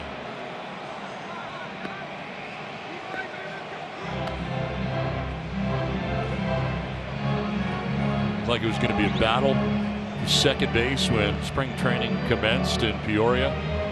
Brian Dozier arrived about a week later and was part of it. But it's Profar on opening day. Dozier no longer part of the organization. Greg Garcia in the mix as well. Big spot here for Profar in his Padres debut.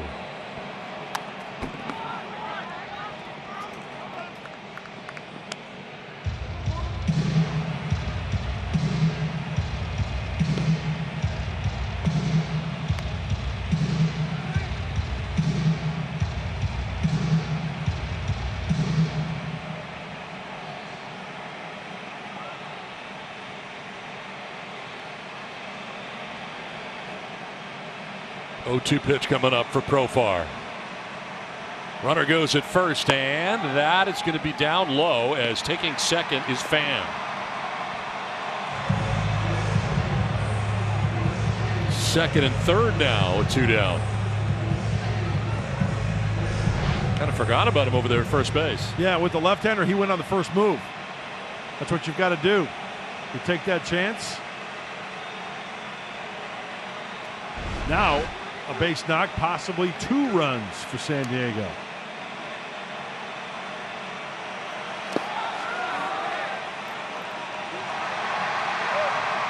That hit him?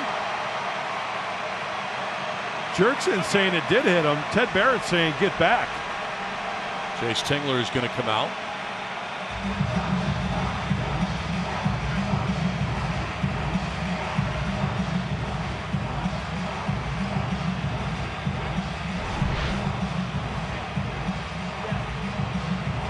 Definitely changes direction, but I'm not sure if it hit the dirt. Yeah. They are going to challenge this. Ted Barrett, home plate umpire, said it did not hit his foot. Might have been that front one. I don't know. It's very tough to tell. So they are reviewing it right now.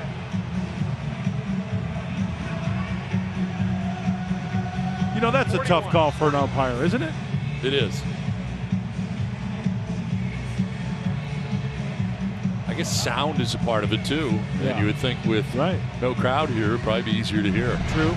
Let's take another look. I think it's regarding the back foot. Yep. Kind of shielded there by the front foot.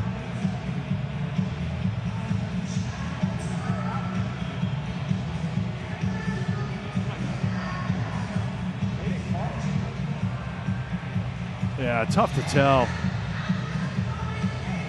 And again, it's got to be conclusive enough to overturn, which is always a big factor. He was sure of it, though, headed down to first base. Well, you know, it could be just a little bit of a graze on your shoe. You feel it, obviously, but, you know, we're going to get a decision right here. Yep, it's coming back. They're bringing him back, and he appears to be very surprised. Yeah, that's a tough one. I mean, sure, you know what? Judging by Jerkson, it probably did hit him. But because it wasn't blatant and we couldn't see on the replay, of course that's going to be the call. There wasn't enough evidence. He's wearing anything but white cleats. Take all that up there. That's fucking bullshit.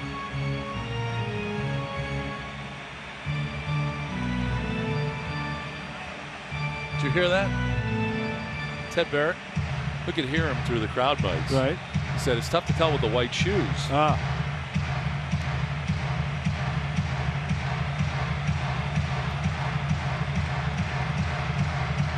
Now watch, Jerkson will probably hit a 3-run home run right here. 2 balls, 2 strikes. Second and third. Full count now. First base is open. Hosmer waiting on deck. Pitch count for Bumgarner, 93.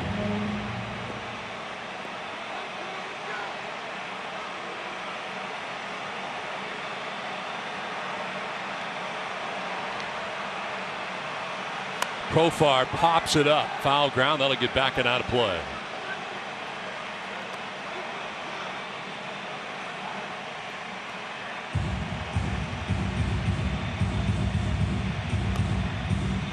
Eight-pitch plate appearance to this point for Profar.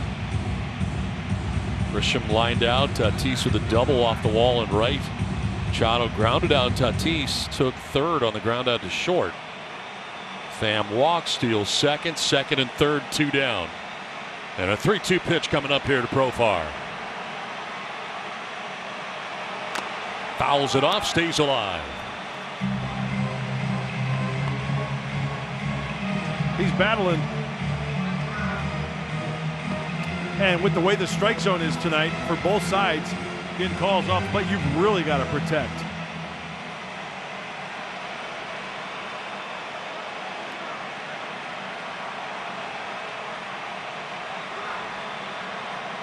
Payoff pitch to Profar. That is ball 4 and the bases are loaded. Back-to-back walks it on by Bumgarner. Great plate appearance by Jerkson Profar. Tip of the cap to you, kiddo. Loads him up. 10-pitch plate appearance. That's great. Thought he had been hit by a pitch earlier in the plate appearance. Ends up at first anyway on the walk. And a chance here for Eric Hosmer, who in his career against Bumgarner is now 1 for 16. And the one part came back in the second inning. Single to left, and then he fly deeply out to right field in the 4th inning. Now he fouls the first one off for strike 1.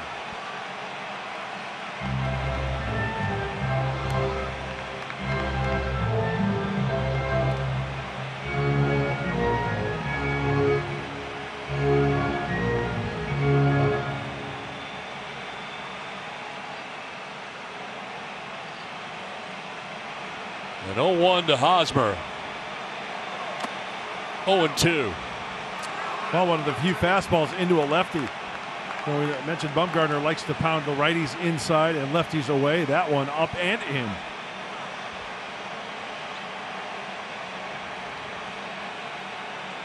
He's going to expand right here.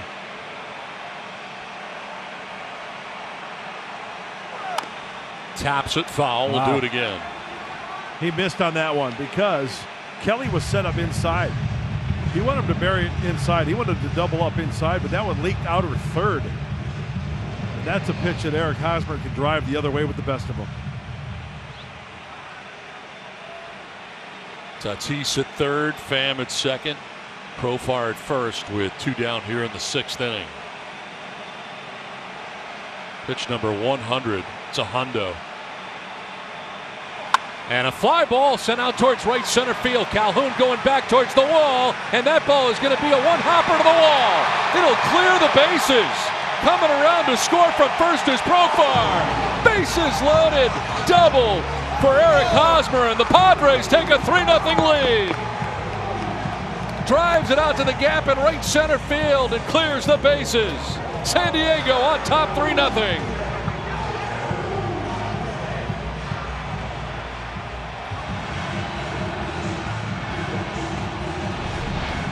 How about 0-2 for you? A breaking ball, and once again, we talked about Hosmer going the opposite way. That one is up, outer third, he pulls it. Well, it's got a good sound to it. And with 2 outs, everybody is running. Boy, that's the big hit that San Diego needed. Good at bat right there. Plate appearance by Profar and the Paddack home.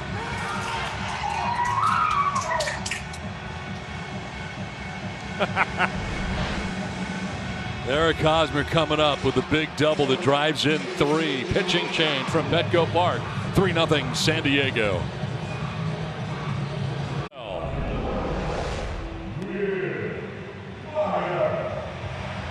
Now the Padres have taken a 3-0 lead thanks to Eric Hosmer's double to the gap in right center field.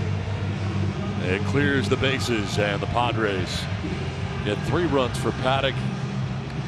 New pitcher in now for the Diamondbacks. That's the night for Bumgarner.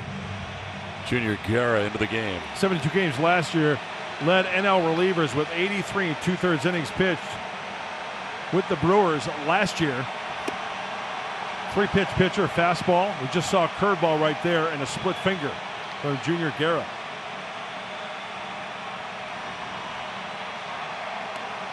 Madison Bumgarner threw an even 100 pitches in his outing tonight. Well, Myers against Bumgarner had struck out and walked.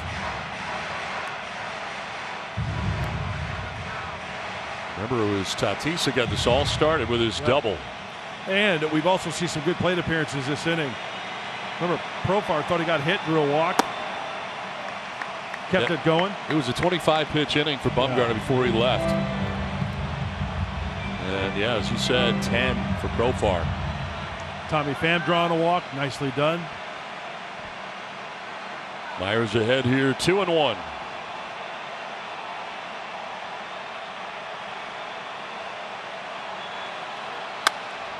Foul down the right field line, out of play.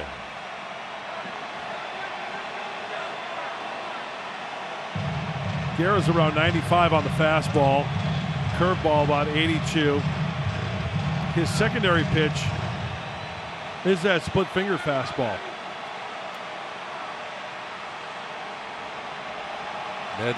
Led National League relievers with 83 2/3 innings. Career high for him in 72 games with the Brewers in 2019. And opponents against his four-seam fastball hit 145, 149 against his split finger. That's tough. Yeah. So he can go to either pitch with first base open in this situation to Will Myers. Will's got to be looking for the fastball.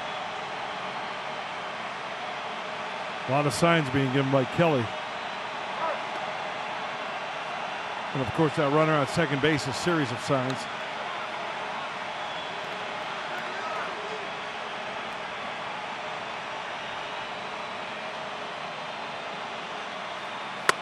That's ball 4, and down to first goes Myers.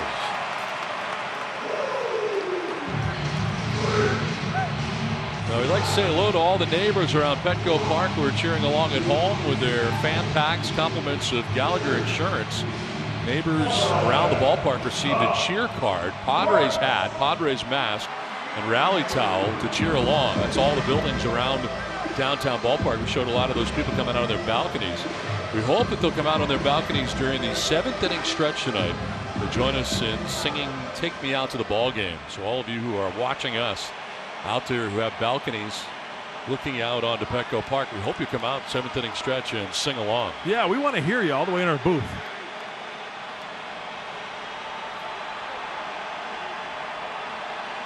Ty France, 7th member of the Padres, to bat here in this bottom of the 6th inning. Bounces in. Nice block again by Carson Kelly. Did that ball bounce out in front of home plate? Might have. Because that is one tough pitch to block. That's a breaking ball. Yes, way out in front of home plate. Looks like he got it on the glove arm. Checking his notes there on his wristband. Hosmer at second, Myers at first, 2 down, 3 runs in. It's ball 2.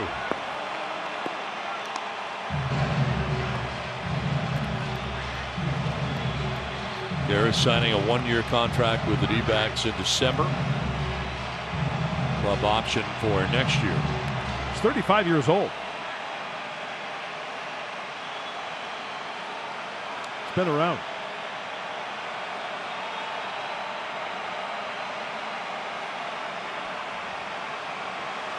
France tried to hold up, changed his mind in the middle, but he goes around.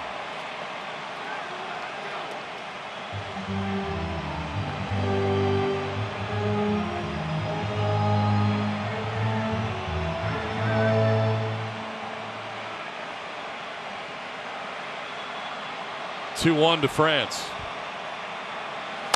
Little number front of the plate. Out is Carson Kelly. His throw to first will end the 6th inning, but not before the Padres score 3 times. Bases clearing double for Eric Hosmer. Padres have a 3-0 advantage at the end of 6 as Hosmer drives Bumgarner from the contest.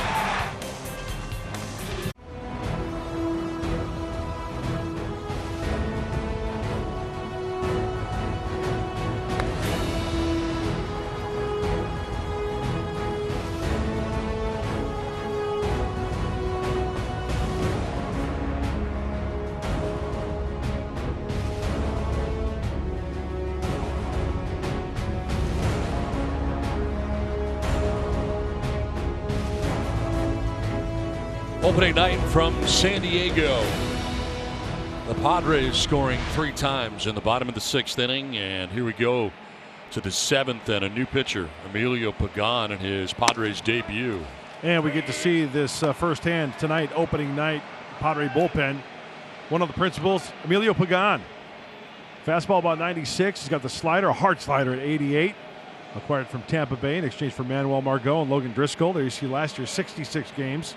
70 innings, 96 strikeouts for Pagan. How about 20 saves last year for Tampa Bay? And very nice. Here he is in the 7th inning for this Padres bullpen. That's how good this Padres bullpen is. Very few base runners when Pagan is out there also. Last year we talked about Chris Paddack's whip. Walks and hits combined for innings pitched, .83 for Pagan. Not a lot of base action. Escobar carves it foul off to the left out of play. Pagan featuring 96 miles an hour there. Well, Donnie, would it be fair to say this is kind of the situation we've been talking about quite a bit regarding the starter going 6 or 7? Yep. Handing it over to the bullpen. And here's the first guy out of that bullpen in the 7th, Pagan. So Paddack went 81 pitches, 63 strikes of the 81 pitches. High percentage. And first pitch strikes, 16 of 21. Popped up left side. Only Tatis is on the left side in a shift, and it takes a long time to come down, but he makes the catch for out number 1. And now a quick word from Fix Auto. At Fix Auto, every collision repair center is open following all guidelines to keep you and your loved ones safe. 1 down here in the 7th inning, and it brings up Christian Walker.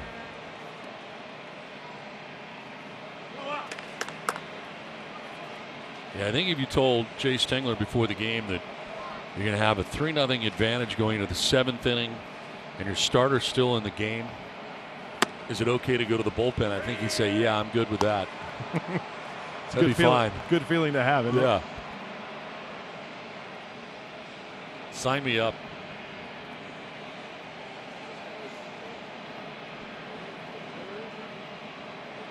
I was so happy when I heard about this acquisition.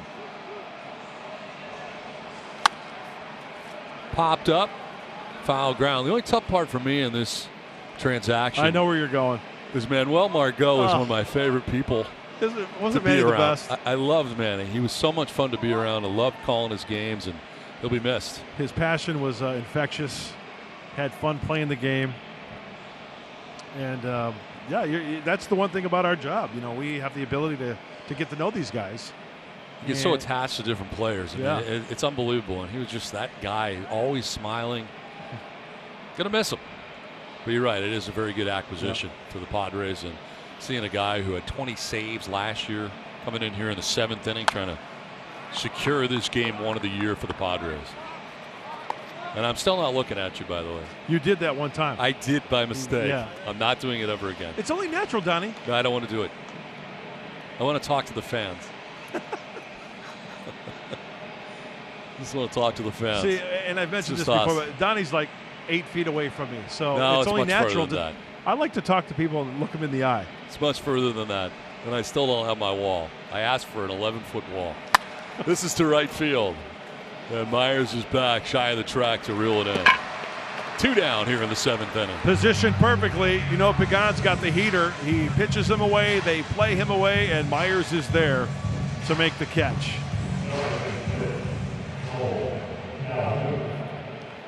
Two down for Cole Calhoun, who had one of the 4 hits allowed by Paddack. Single to right in the 2nd, grounded out to 2nd in the 5th.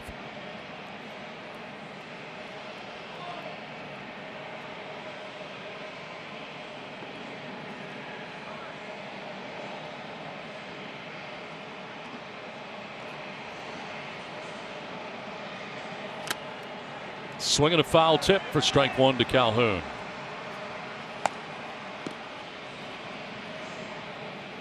I know you're a big whip guy, Mud. Yes. 0.83 ranked 2nd among all American League relievers. That's ridiculous.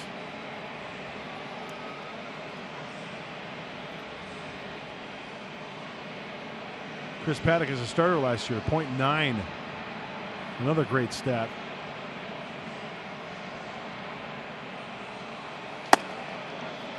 Oh, 2.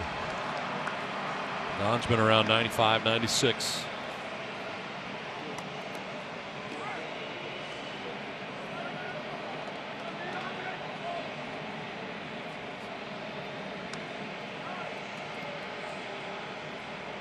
He only gave up 45 hits in 70 innings last year. Not a lot of contact. No. And you know, another amazing statistic for Pagan, only 13 walks in those 70 innings.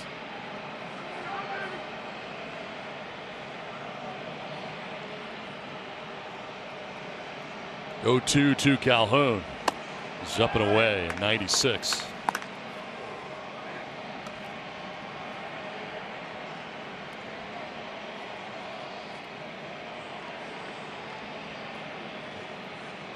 Matt Strom was the only other pitcher up earlier in the game, and it was brief. Otherwise, Paddack went the first 6. Here's a drive to deep right field. Back goes Myers, and that ball is gone. Home run out of the yard to right for Cole Calhoun in his new Arizona Diamondbacks uniform. Gets the Diamondbacks on the board with a solo shot to right center field.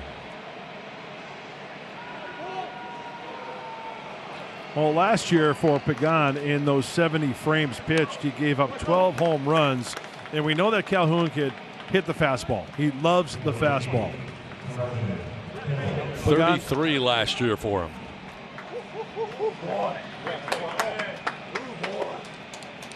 He was all over that heater. Here it is. 2-seamer. Oh, right in his sweet spot.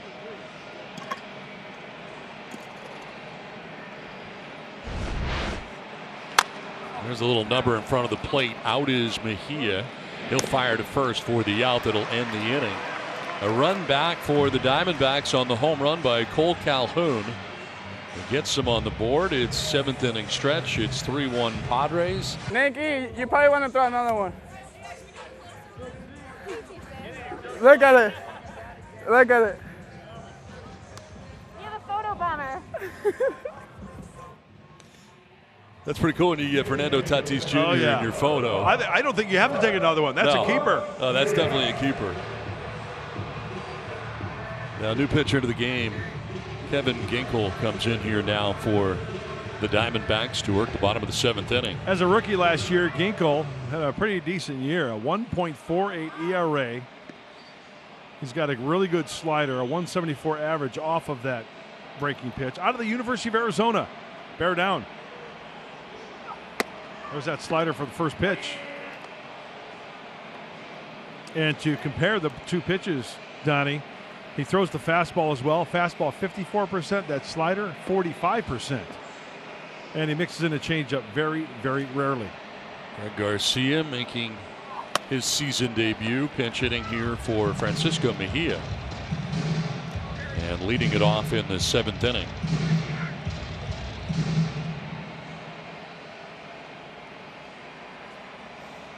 Got to get that run back, that home run that Calhoun hit. Action in the Padres pen as this inning commences. Drew Pomerantz up in the pen.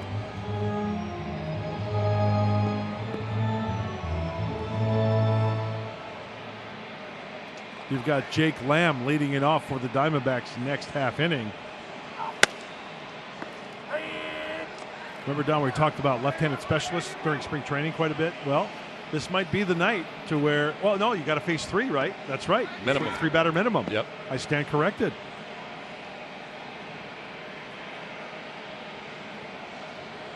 Grisham waiting on deck.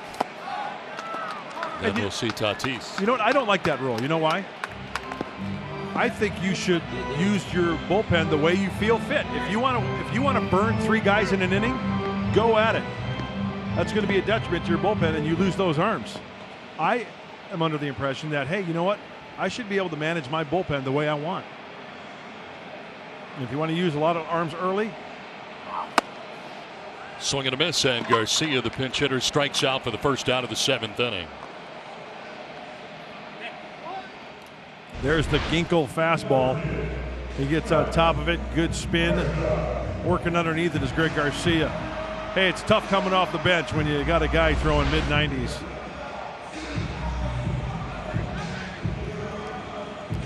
So 1 down, and it brings up Trent Grisham.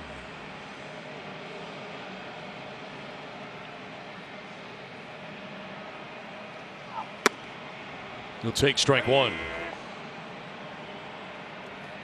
Going to the slider to get strike 1. Grisham tonight has struck out swinging and lined out sharply to first base. It's a pretty healthy hack right there, but it's down 0-2. Now with the count 0-2, they go into a shift here on the right side. Nick Ahmed, the shortstop, comes over to the right side for the D-backs. He'll join Marte and Lamb. Only Escobar at about the shortstop spot. And through the shift on the right side, a base hit for Grisham. His first in a Padres uniform. A 1-out single here in the 7th inning for Trent Grisham.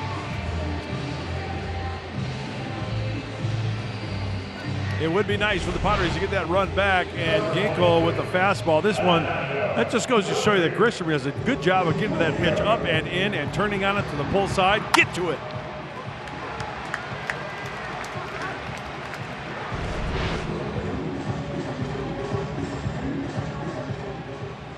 One out, one on, top of the order, Fernando Tatis Jr., who doubled and got that rally started in the 6th inning. Got the 3-run inning rolling.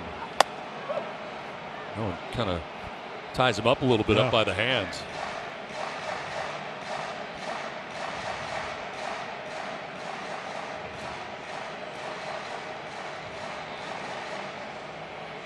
It's got to be a thrill for Ginkel. Went to El Capitan High School, some time at Southwestern College, on to Arizona. Now pitching in Petco Park. There's that breaking ball, Donnie. That's a good one.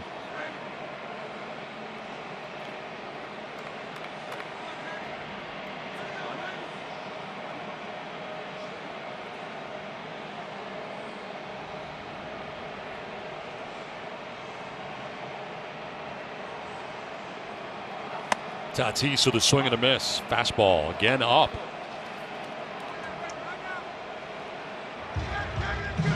Well, after seeing that slider, as a hitter, my goodness, you got to deal with that 96 up, the high heater out of the zone. You got to deal with that slider down and away. Talk about shortening it up and really trying to go with the pitch. There's a huge hole in that right side. Thought about it, but lays off. 2-2.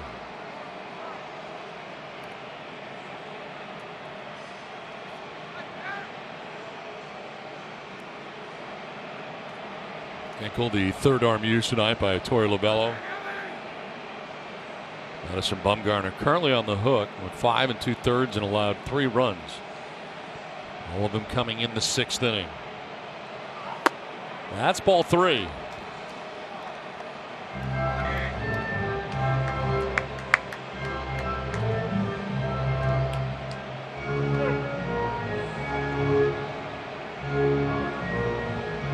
Got Grisham at first with 1 away here in the Padres' 7th inning. And Tatis batting for the 4th time from his top spot in the San Diego order. And that is ball 4. Did he go? No. They check with Adrian Johnson, first base umpire, and it's a 1-out walk. Padres have 2 on with 1 down. The Padres have put together some really good plate appearances this evening. As we take a look, does he go? Oh, I thought he went. I thought he went, but the Padres catch a break. But they put together some really good plate appearances this evening.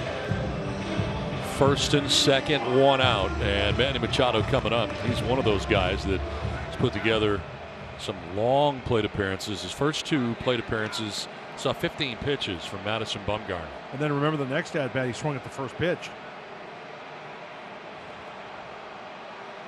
Look for the heater. If you get it, hack at it. He lines one to left field down the line, but it is a foul ball.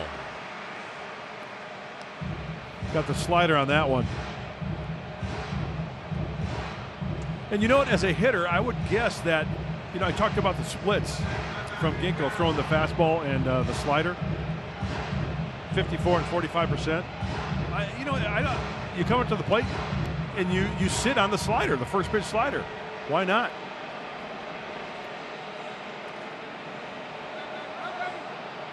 So with 1 out, 2 on, Machado will wait on a 0-1 and gets time. You got a 50-50 chance.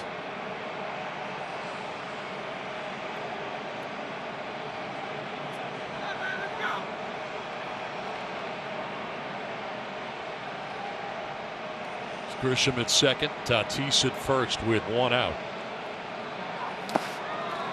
A couple of notes on Hosmer. Last year, Hosmer hit at .375 with the bases loaded. Tonight he comes up with the bases loaded and drives in 3. But last year in a bases loaded situation, he was 3 for 8. .375, so he's presented with that opportunity tonight and makes good right away.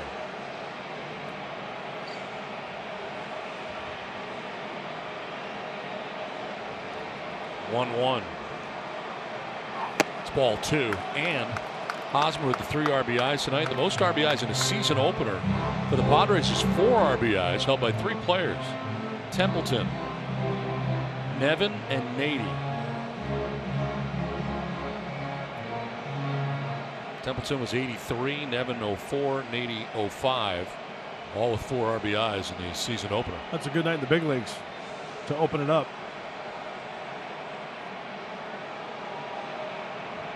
2-1 pitch. And a pop-up foul out of play. This copyrighted telecast is presented by the authority of the San Diego Padres. May not be reproduced or retransmitted in any form. And the accounts and descriptions of this game may not be disseminated without the express written consent of the San Diego Padres.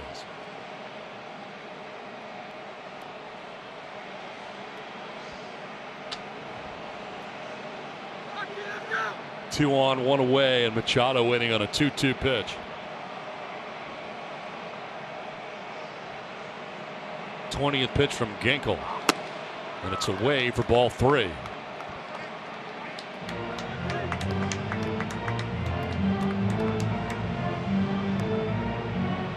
Tommy Pham will be next.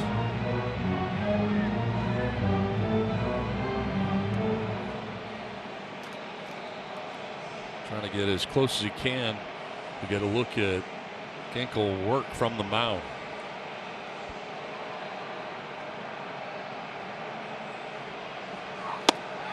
That is strike 3, and Machado does not like it. He thought he had ball 4, but gets the bad news from Ted Barrett, and Barrett is hearing it from the Padres dugout. 2 down. Well, let's see. I think it's below the tracks. Yeah. That's low at 96, out of the zone. Good eye by Manny. But Manny does not get the call. Wow, that was ball 4 right there. Yes, it was. That is going to be one aspect that we haven't talked about either.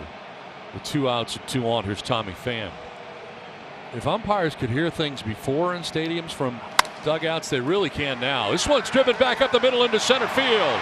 Around from second comes Grisham. He'll score, and the Padres take a 4-1 lead. Tommy Pham driving in another Padres run.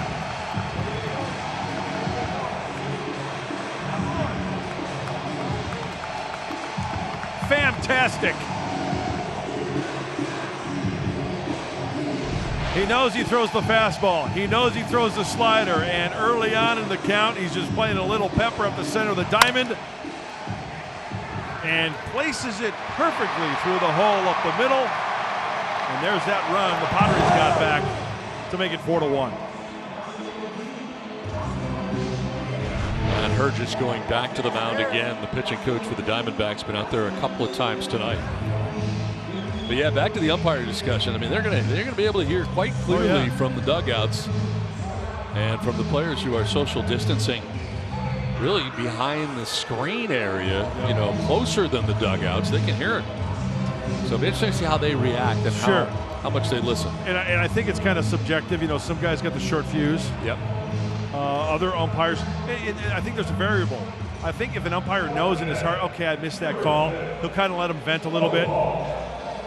And then, you know, he might give a sign or something. You never know. But an umpire knows when he gets and then they might lay off a little bit. But you're right. Depends on how much they're going to let them vent.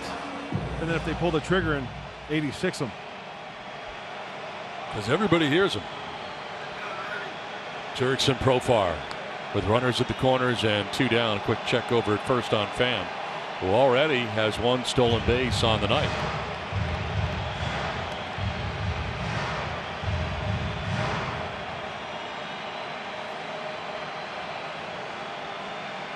Tatis at third, Pham at first. A run in, 4-1. Padres with their second 3-run lead of the night.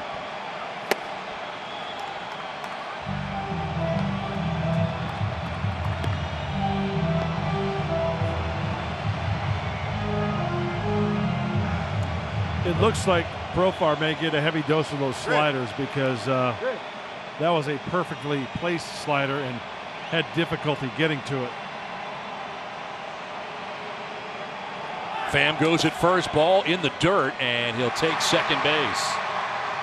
He was running, so that's the second theft of the night now for Tommy Pham, who gets into scoring position. Leg is up, got to go. Picked a good one to go on, the ball in the dirt. Yeah, no slide necessary. So 2 stolen bases in tonight's game. Second and third, 2 outs, and Profar with a count of 1-1.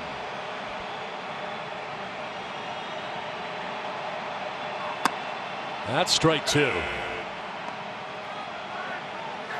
Profar didn't think so.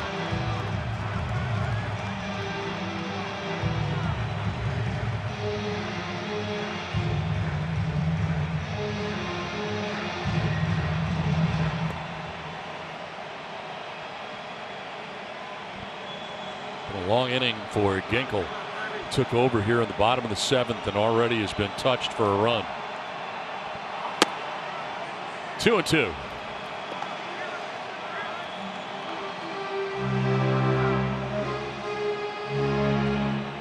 Profar tonight 0 for 2 with a walk and a run scored in his San Diego debut. Chance to do some more damage right now. Ooh. That's a good pitch.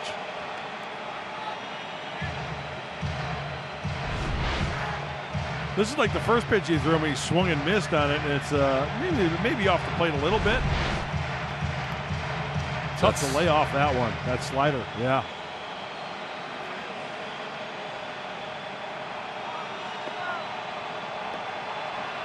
Payoff pitch.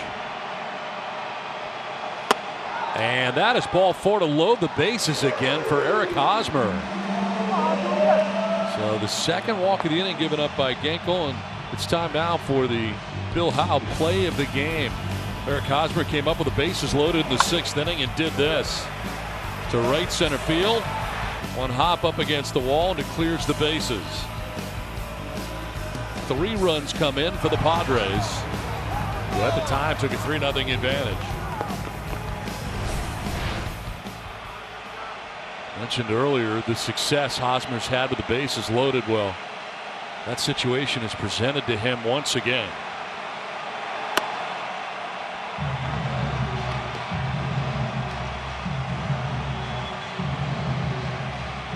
Pitch 30 of this bottom of the 7th inning coming up now for Ginkel. Let's see if that's the only fastball he sees this at bat. Fastball for strike 1. Will he pull the wrinkle in this pitch?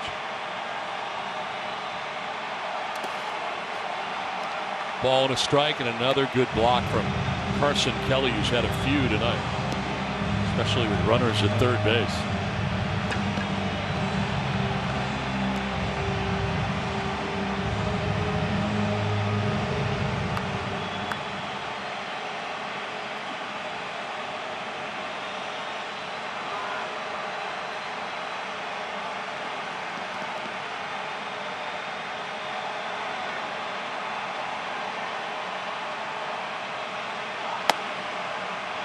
Fastball away. In the 95-96 area. Working with 2 outs here in the 7th inning.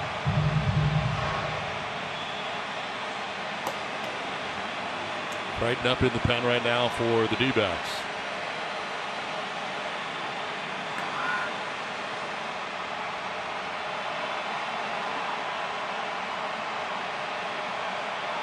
Swing and a miss for Hosmer. That 95-mile-an-hour fastball kind of running away from him.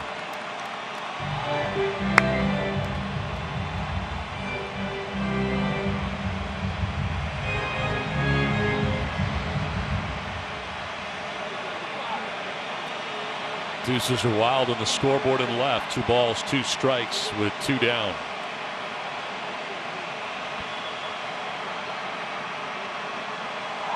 Hosmer drives it to left field. Peralta going back, and he leaps, can't get it. It's over his head. 1 run is in. Here comes his 2nd run. Can he clear the bases again? Here comes the throw to the plate. He's safe. 3 more runs are in. The 2nd bases clearing double on the night for Eric Hosmer, who has driven in 6 Padres runs.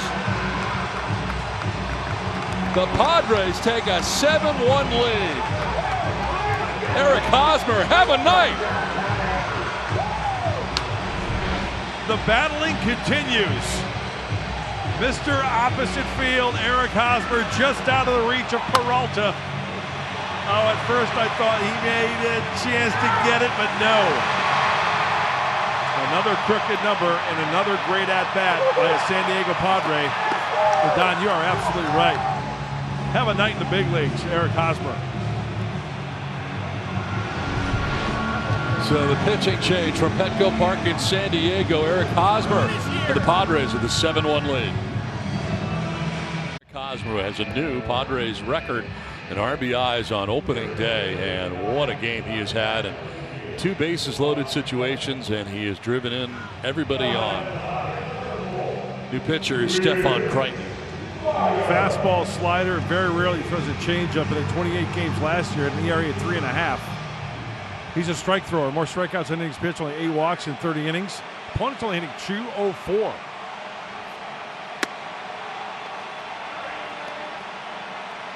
Pretty much a 2-pitch pitcher with that fastball and slider.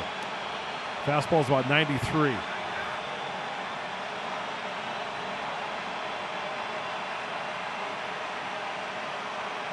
Myers has walked twice tonight after striking out in the second inning.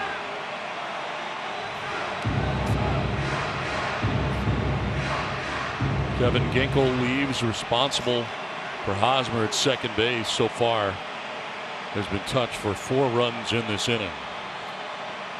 It's not over yet.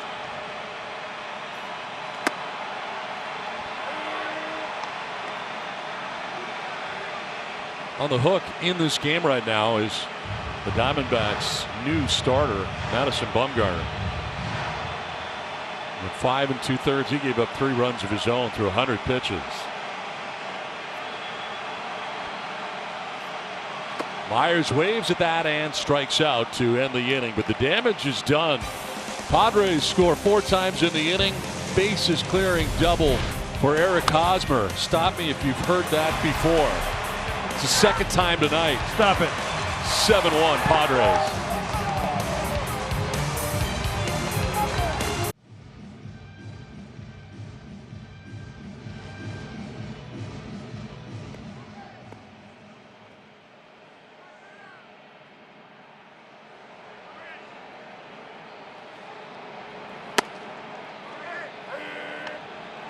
All right, thanks very much, Mike and Mark, as we play along here to the 8th, and Drew Pomeranz comes in, an entirely new battery altogether, as Austin Hedges takes over behind the dish.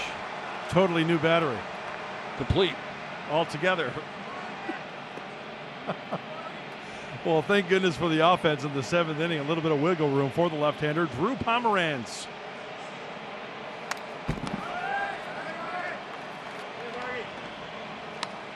You know, I know there are no guarantees, except for death and taxes, right? Is that right? Yes. But I tell you what, as you look at the numbers for Drew Pomeranz now in the Padre pinstripes, a 7-1 lead in the 8th inning looks pretty good for San Diego with the bullpen that they have.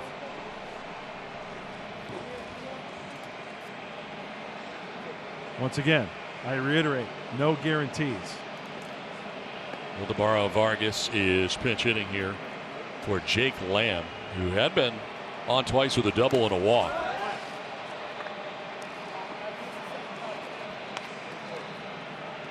Yeah, Pomeranz was warming in the pen when the game was a much different situation. It was 3-1, and things had gotten semi-tight. The home run allowed by Emilio Pagan in his only inning of work. There's a swing and a miss there, and Vargas strikes out. 1 down here in the 8th.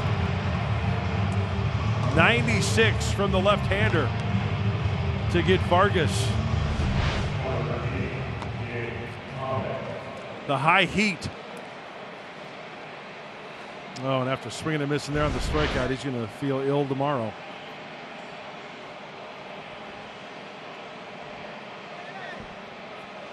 Nick Ahmed with 1 out. Fouls it back to the screen. Do you know if they're building my wall or not, or is that just that's not going to happen, is it? You're lobbying for that wall, aren't you? I thought they were going to do it. I was told I was getting a wall. Did you like drop specs and everything? Well, no, they said there was going to be hockey glass first, which was fine. Yeah. But I kind of want a wall. Because the hockey glass, I can still see you. That's what you think of me, right? I don't need to see you. This is in the air down the right field line. That's my first question. How come you look at me when we're not on camera, but when we're on camera like this, like you won't look at me? Because I'm talking to the fans.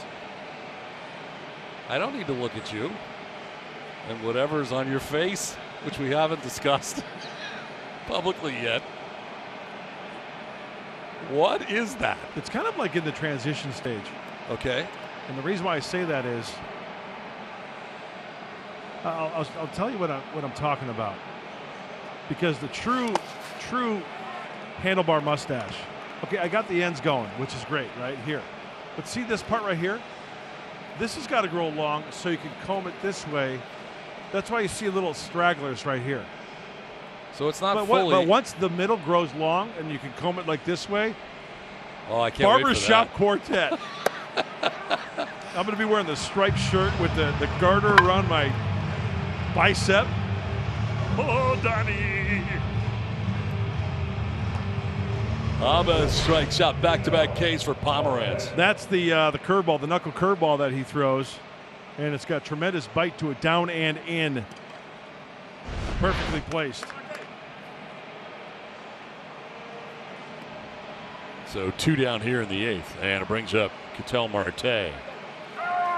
Time was called, granted by Ted Barrett. So no pitch.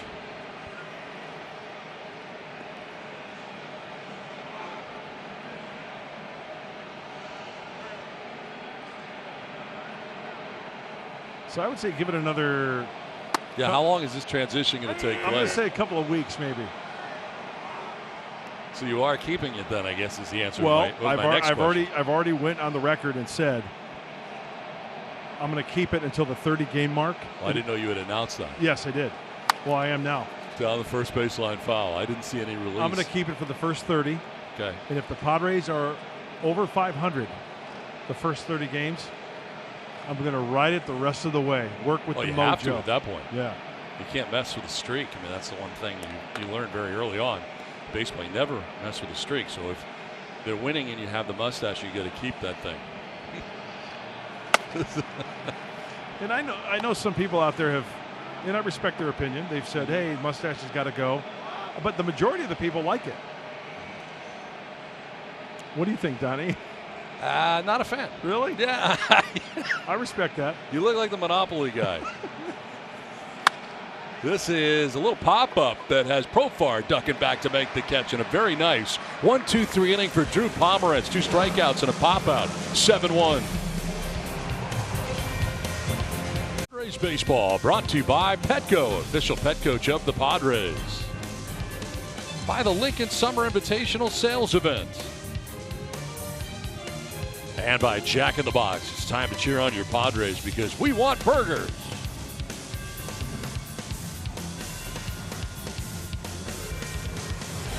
Fun night on this opening night from Petco Park in San Diego, where the Padres have a 7-1 advantage. It's been a huge night for Eric Hosmer.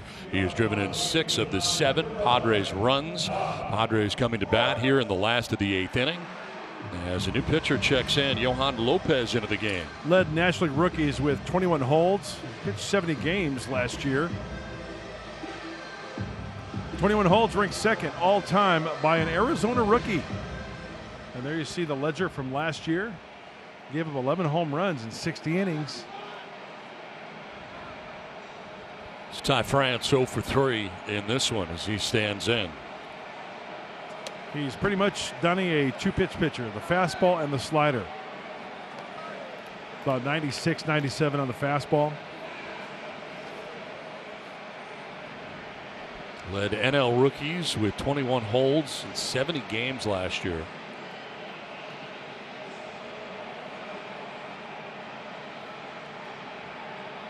He's the 94th Cuban-born pitcher in Major League history.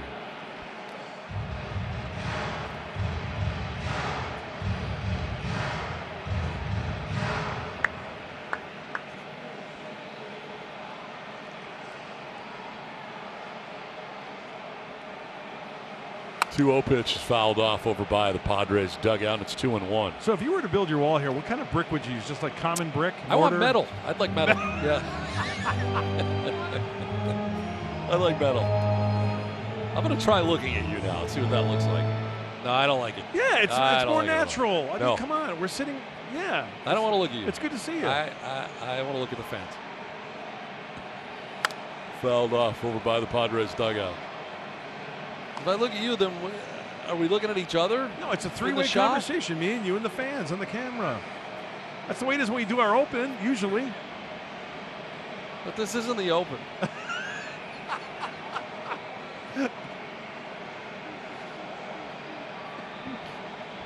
2-2 to France. Hey, what's it going to take for you and me to get our big heads behind home plate? I don't know. It's a great question. I saw the Dodgers put their broadcasters behind home plate. Yeah. We were not included. Some big heads. I mean, that could be part of the problem.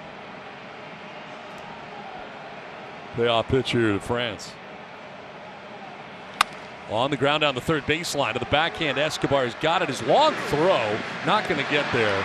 Nice pick down there at third, but virtually no chance from where he was, and especially from his knees. Yeah, that was a really good effort because Ty France does not have blazing speed, so he's still got a chance. You see 1-2 crossover, and then the stumble, and that could have been the difference. Beats it out big time for the knock.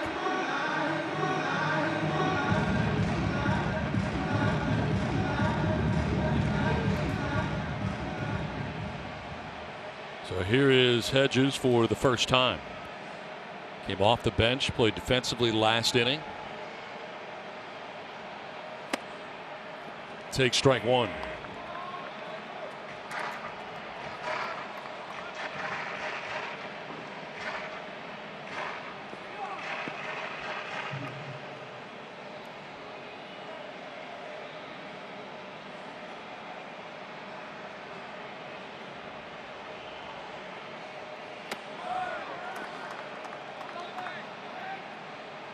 Lopez becomes the fifth pitcher of the night for the Diamondbacks.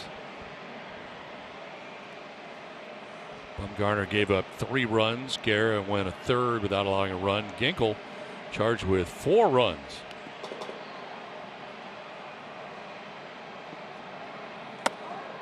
Now Lopez coming in after Crichton got the final out of the 7th inning. Bumgarner on the hook for this one. The Padres on top 7-1, batting here in the last of the 8th inning. France with a short lead over at first base.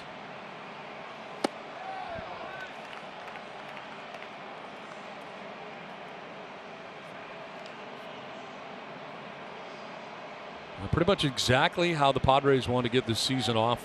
Yep. On the right foot, and pretty much exactly the way Eric Hosmer wanted to get this season started too. On the ground left side, Escobar slides to his left, a second for 1, on to first for 2.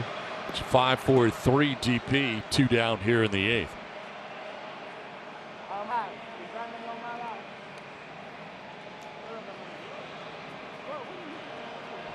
So 2 down, and Grisham coming up. Hosmer explaining how he did it. I love the look on Jerkson's face right there. He's so intently watching. Tell me more. How'd you do that? Here's Trent Grisham. He struck out swinging, lined out to first, single, and scored.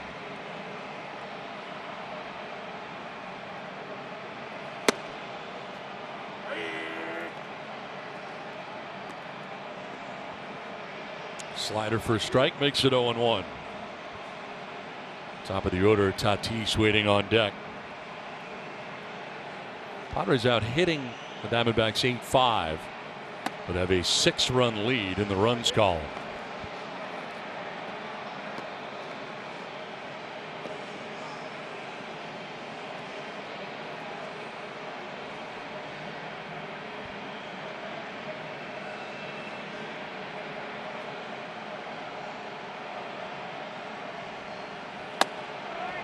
There's action in the Padres pen. Javi Guerra is warming in the pen.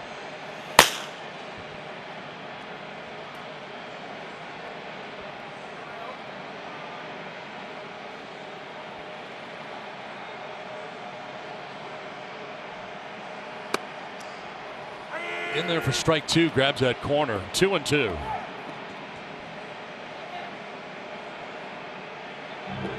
Vargas also, after he pinch hit for Lamb, took over at first base defensively, so he is over at first. And part of a shift right now on the right side on Trent Grisham.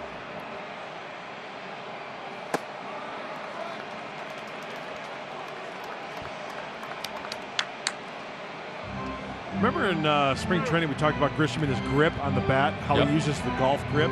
As we take a look at Fernando Tatis Jr. on deck, his bottom hand on his bat, he's got his thumb on the handle of the bat. It doesn't wrap around the handle. It's straight up. Fouls it off himself all the way out to the second baseman, Marte. Yeah, that hurts. Oh, now I know why you want your wall. Why is that? Why do you think? Well, because now I can't like hit you with a baseball. That's part of it, I will admit. If there's a wall there. There'll be no bruises this year, which would be great. I just think the safety factor is big too. I don't understand. I'll feel safer. Really? Yeah, well, the distance is not far enough for my liking. It's ball 4, and down to first goes Grisham with 2 down. I've got 7 walks by the Padre hitters tonight, Donnie. 4, 6, 7. Yes, I That's do too. Awesome. Yep. Very patient at the plate tonight. Yes.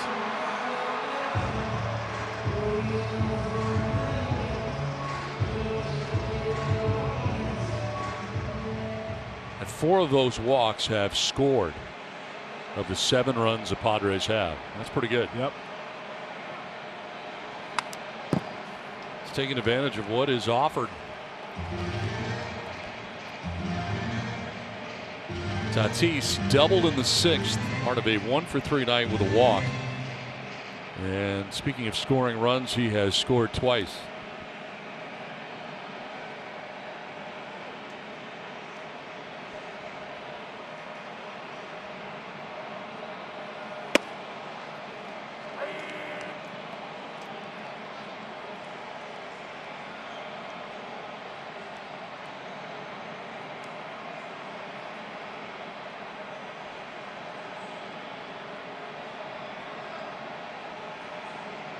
They hold on Grisham at first with 2 away. That is strike 3, and Tatis strikes out to end the 8th inning. We head to the 9th with the Padres on top 7-1. Oliver. I'm a nurse assistant on 7 West Sharp Memorial, and I'm excited for Padres baseball to be back because it'll give people something to watch every night, take their mind off these crazy times that are going on. I'm excited for the Padres to make a playoff push. Go Padres! We thank all of our fans for sending in their messages, and especially our healthcare workers who have worked so hard during this pandemic, and we thank them for risking everything that they have done to help all of us. Amen to that, brother. Thank you. 7-1 Padres on top of the D-backs. To the 9th we go, and Javi Guerra into the game. Well, converted shortstop back in 2019 spring training. Remember, another converted shortstop went to the pitcher's mound. Wore number 51. Finds himself in the Hall of Fame right now. Trevor Hoffman. Javi Guerra last year, only 8 games. ERA a skosh over 5. Opponents only hitting .219 though off the hard-thrown right-hander. David Peralta leading it off here for the D-backs in the 9th inning. With the Padres on top 7-1. It's been an 0-for-3 night for Peralta.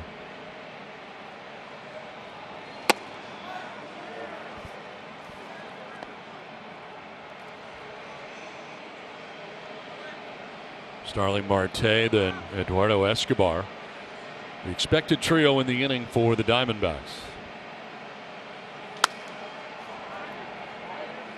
Let's revisit our keys to the game, brought to you by your San Diego County Honda dealers. Well, the first one was Ruin Bum's debut. He went 5 2/3, 4 hits, gave up 3 runs, and then the sheriff locks up the Diamondbacks bats. I'll tell you what, there's so many positives to talk about tonight's game, as that one trickles foul as Chris is watching his teammates about to possibly win a game against the Diamondbacks. And sometimes that starter, or years past, all the time a starter would remain in the clubhouse after the inning ended that they came out of. Eric Hosmer, a great night at the plate, 6 RBIs. 2 doubles with the bases loaded.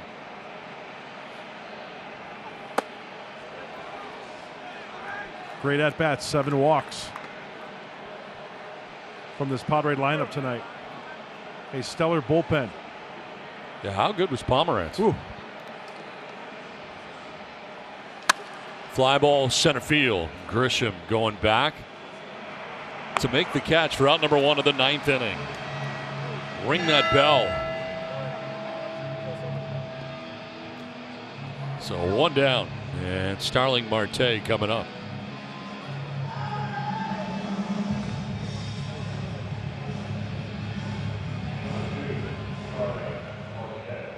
Marte 0 for 3 on the night. Popping out, striking out, grounding out. How about Garrett touching 100? He can get there. Ooh. Took a little off. And you know what's amazing about Javi is that he doesn't have that violent delivery or violent follow through. He squares up very nicely towards home plate. No, it's easy cheese. Yes. This is a ground ball down the third baseline. Garrett off balance, will not make the throw. Just decided to put it in his back pocket. We saw a little shortstop action right there, didn't we? Kind of like going in the hole and trying to make the play, but sometimes the best play is no play, as you mentioned, Donnie. Let's see if he actually picks up this ball and puts it in his back pocket. Let's see. Does he? I don't think he did, Don. I guess he didn't. I know what you mean, though. 1 out, 1 on. Eduardo Escobar. 0 for 3.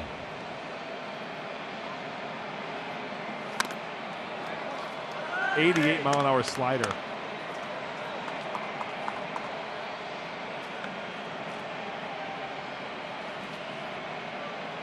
Wow. Part of a stacked bullpen that the Padres have.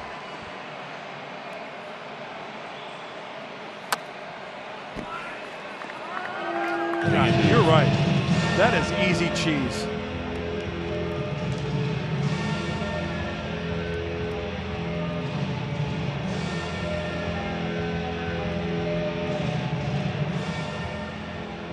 One out, 1 on, 9th inning. Padres trying to close the door here on the Diamondbacks. Game 1 of 60. Each game has so much importance now. Yeah, it does. You cannot afford to go on a 4-game losing streak. No, and you know what? It's going to be a heartbreaker. Let's say you have a 2 or 3 run lead late in the game, and all of a sudden you cough it up. That's going to be a heartbreaker. It's not going to be like, well, we'll get them tomorrow. No. Swing and a miss, down to 1 knee. Striking out is Escobar. 2 down in the 9th inning. Javi with the slider.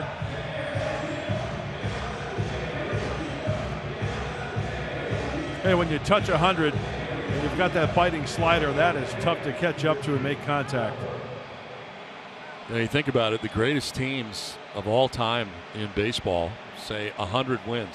That means they still lost 62 games. Yep. I mean, 2 down for Walker. A runner will take second on the defensive indifference. And Starling Marte gets into scoring position. Remember the Mariners in 2001, 116 wins? That would be 43 wins this season. 43-17 record. Walker chops it foul, 1-1.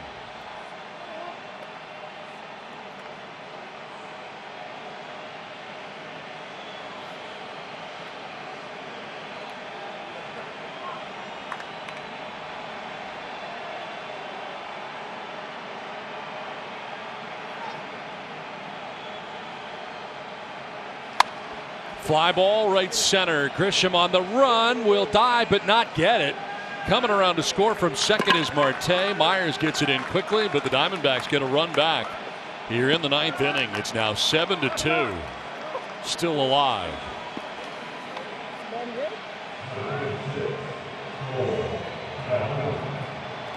Well, the Diamondbacks just trying to put some good at-bats together and move that line along with 2 outs. And Christian Walker does a good job. He gets on top of this one and really doesn't barrel it up. And what a great effort by Trent Grisham, and backing up is Will Myers to hold him to first base. The Padres can go the short way at second to end this game. Pitch runner coming into the game. Tim LeCastro will run.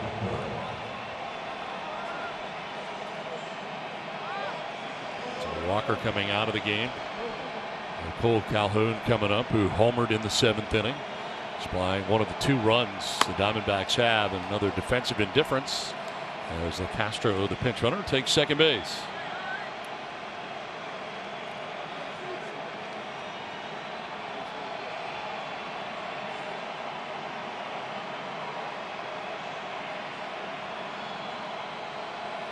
Grounded back to the mound. Guerra's got it. He'll go to first, and the Padres win their opener. Padres win it 7-2 tonight in fantastic fashion. Eric Hosmer with a tremendous night, driving in 6 runs, clearing the bases twice with the bases loaded.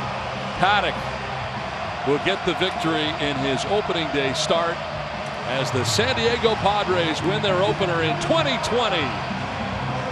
Mike Pomeranz, what's in store?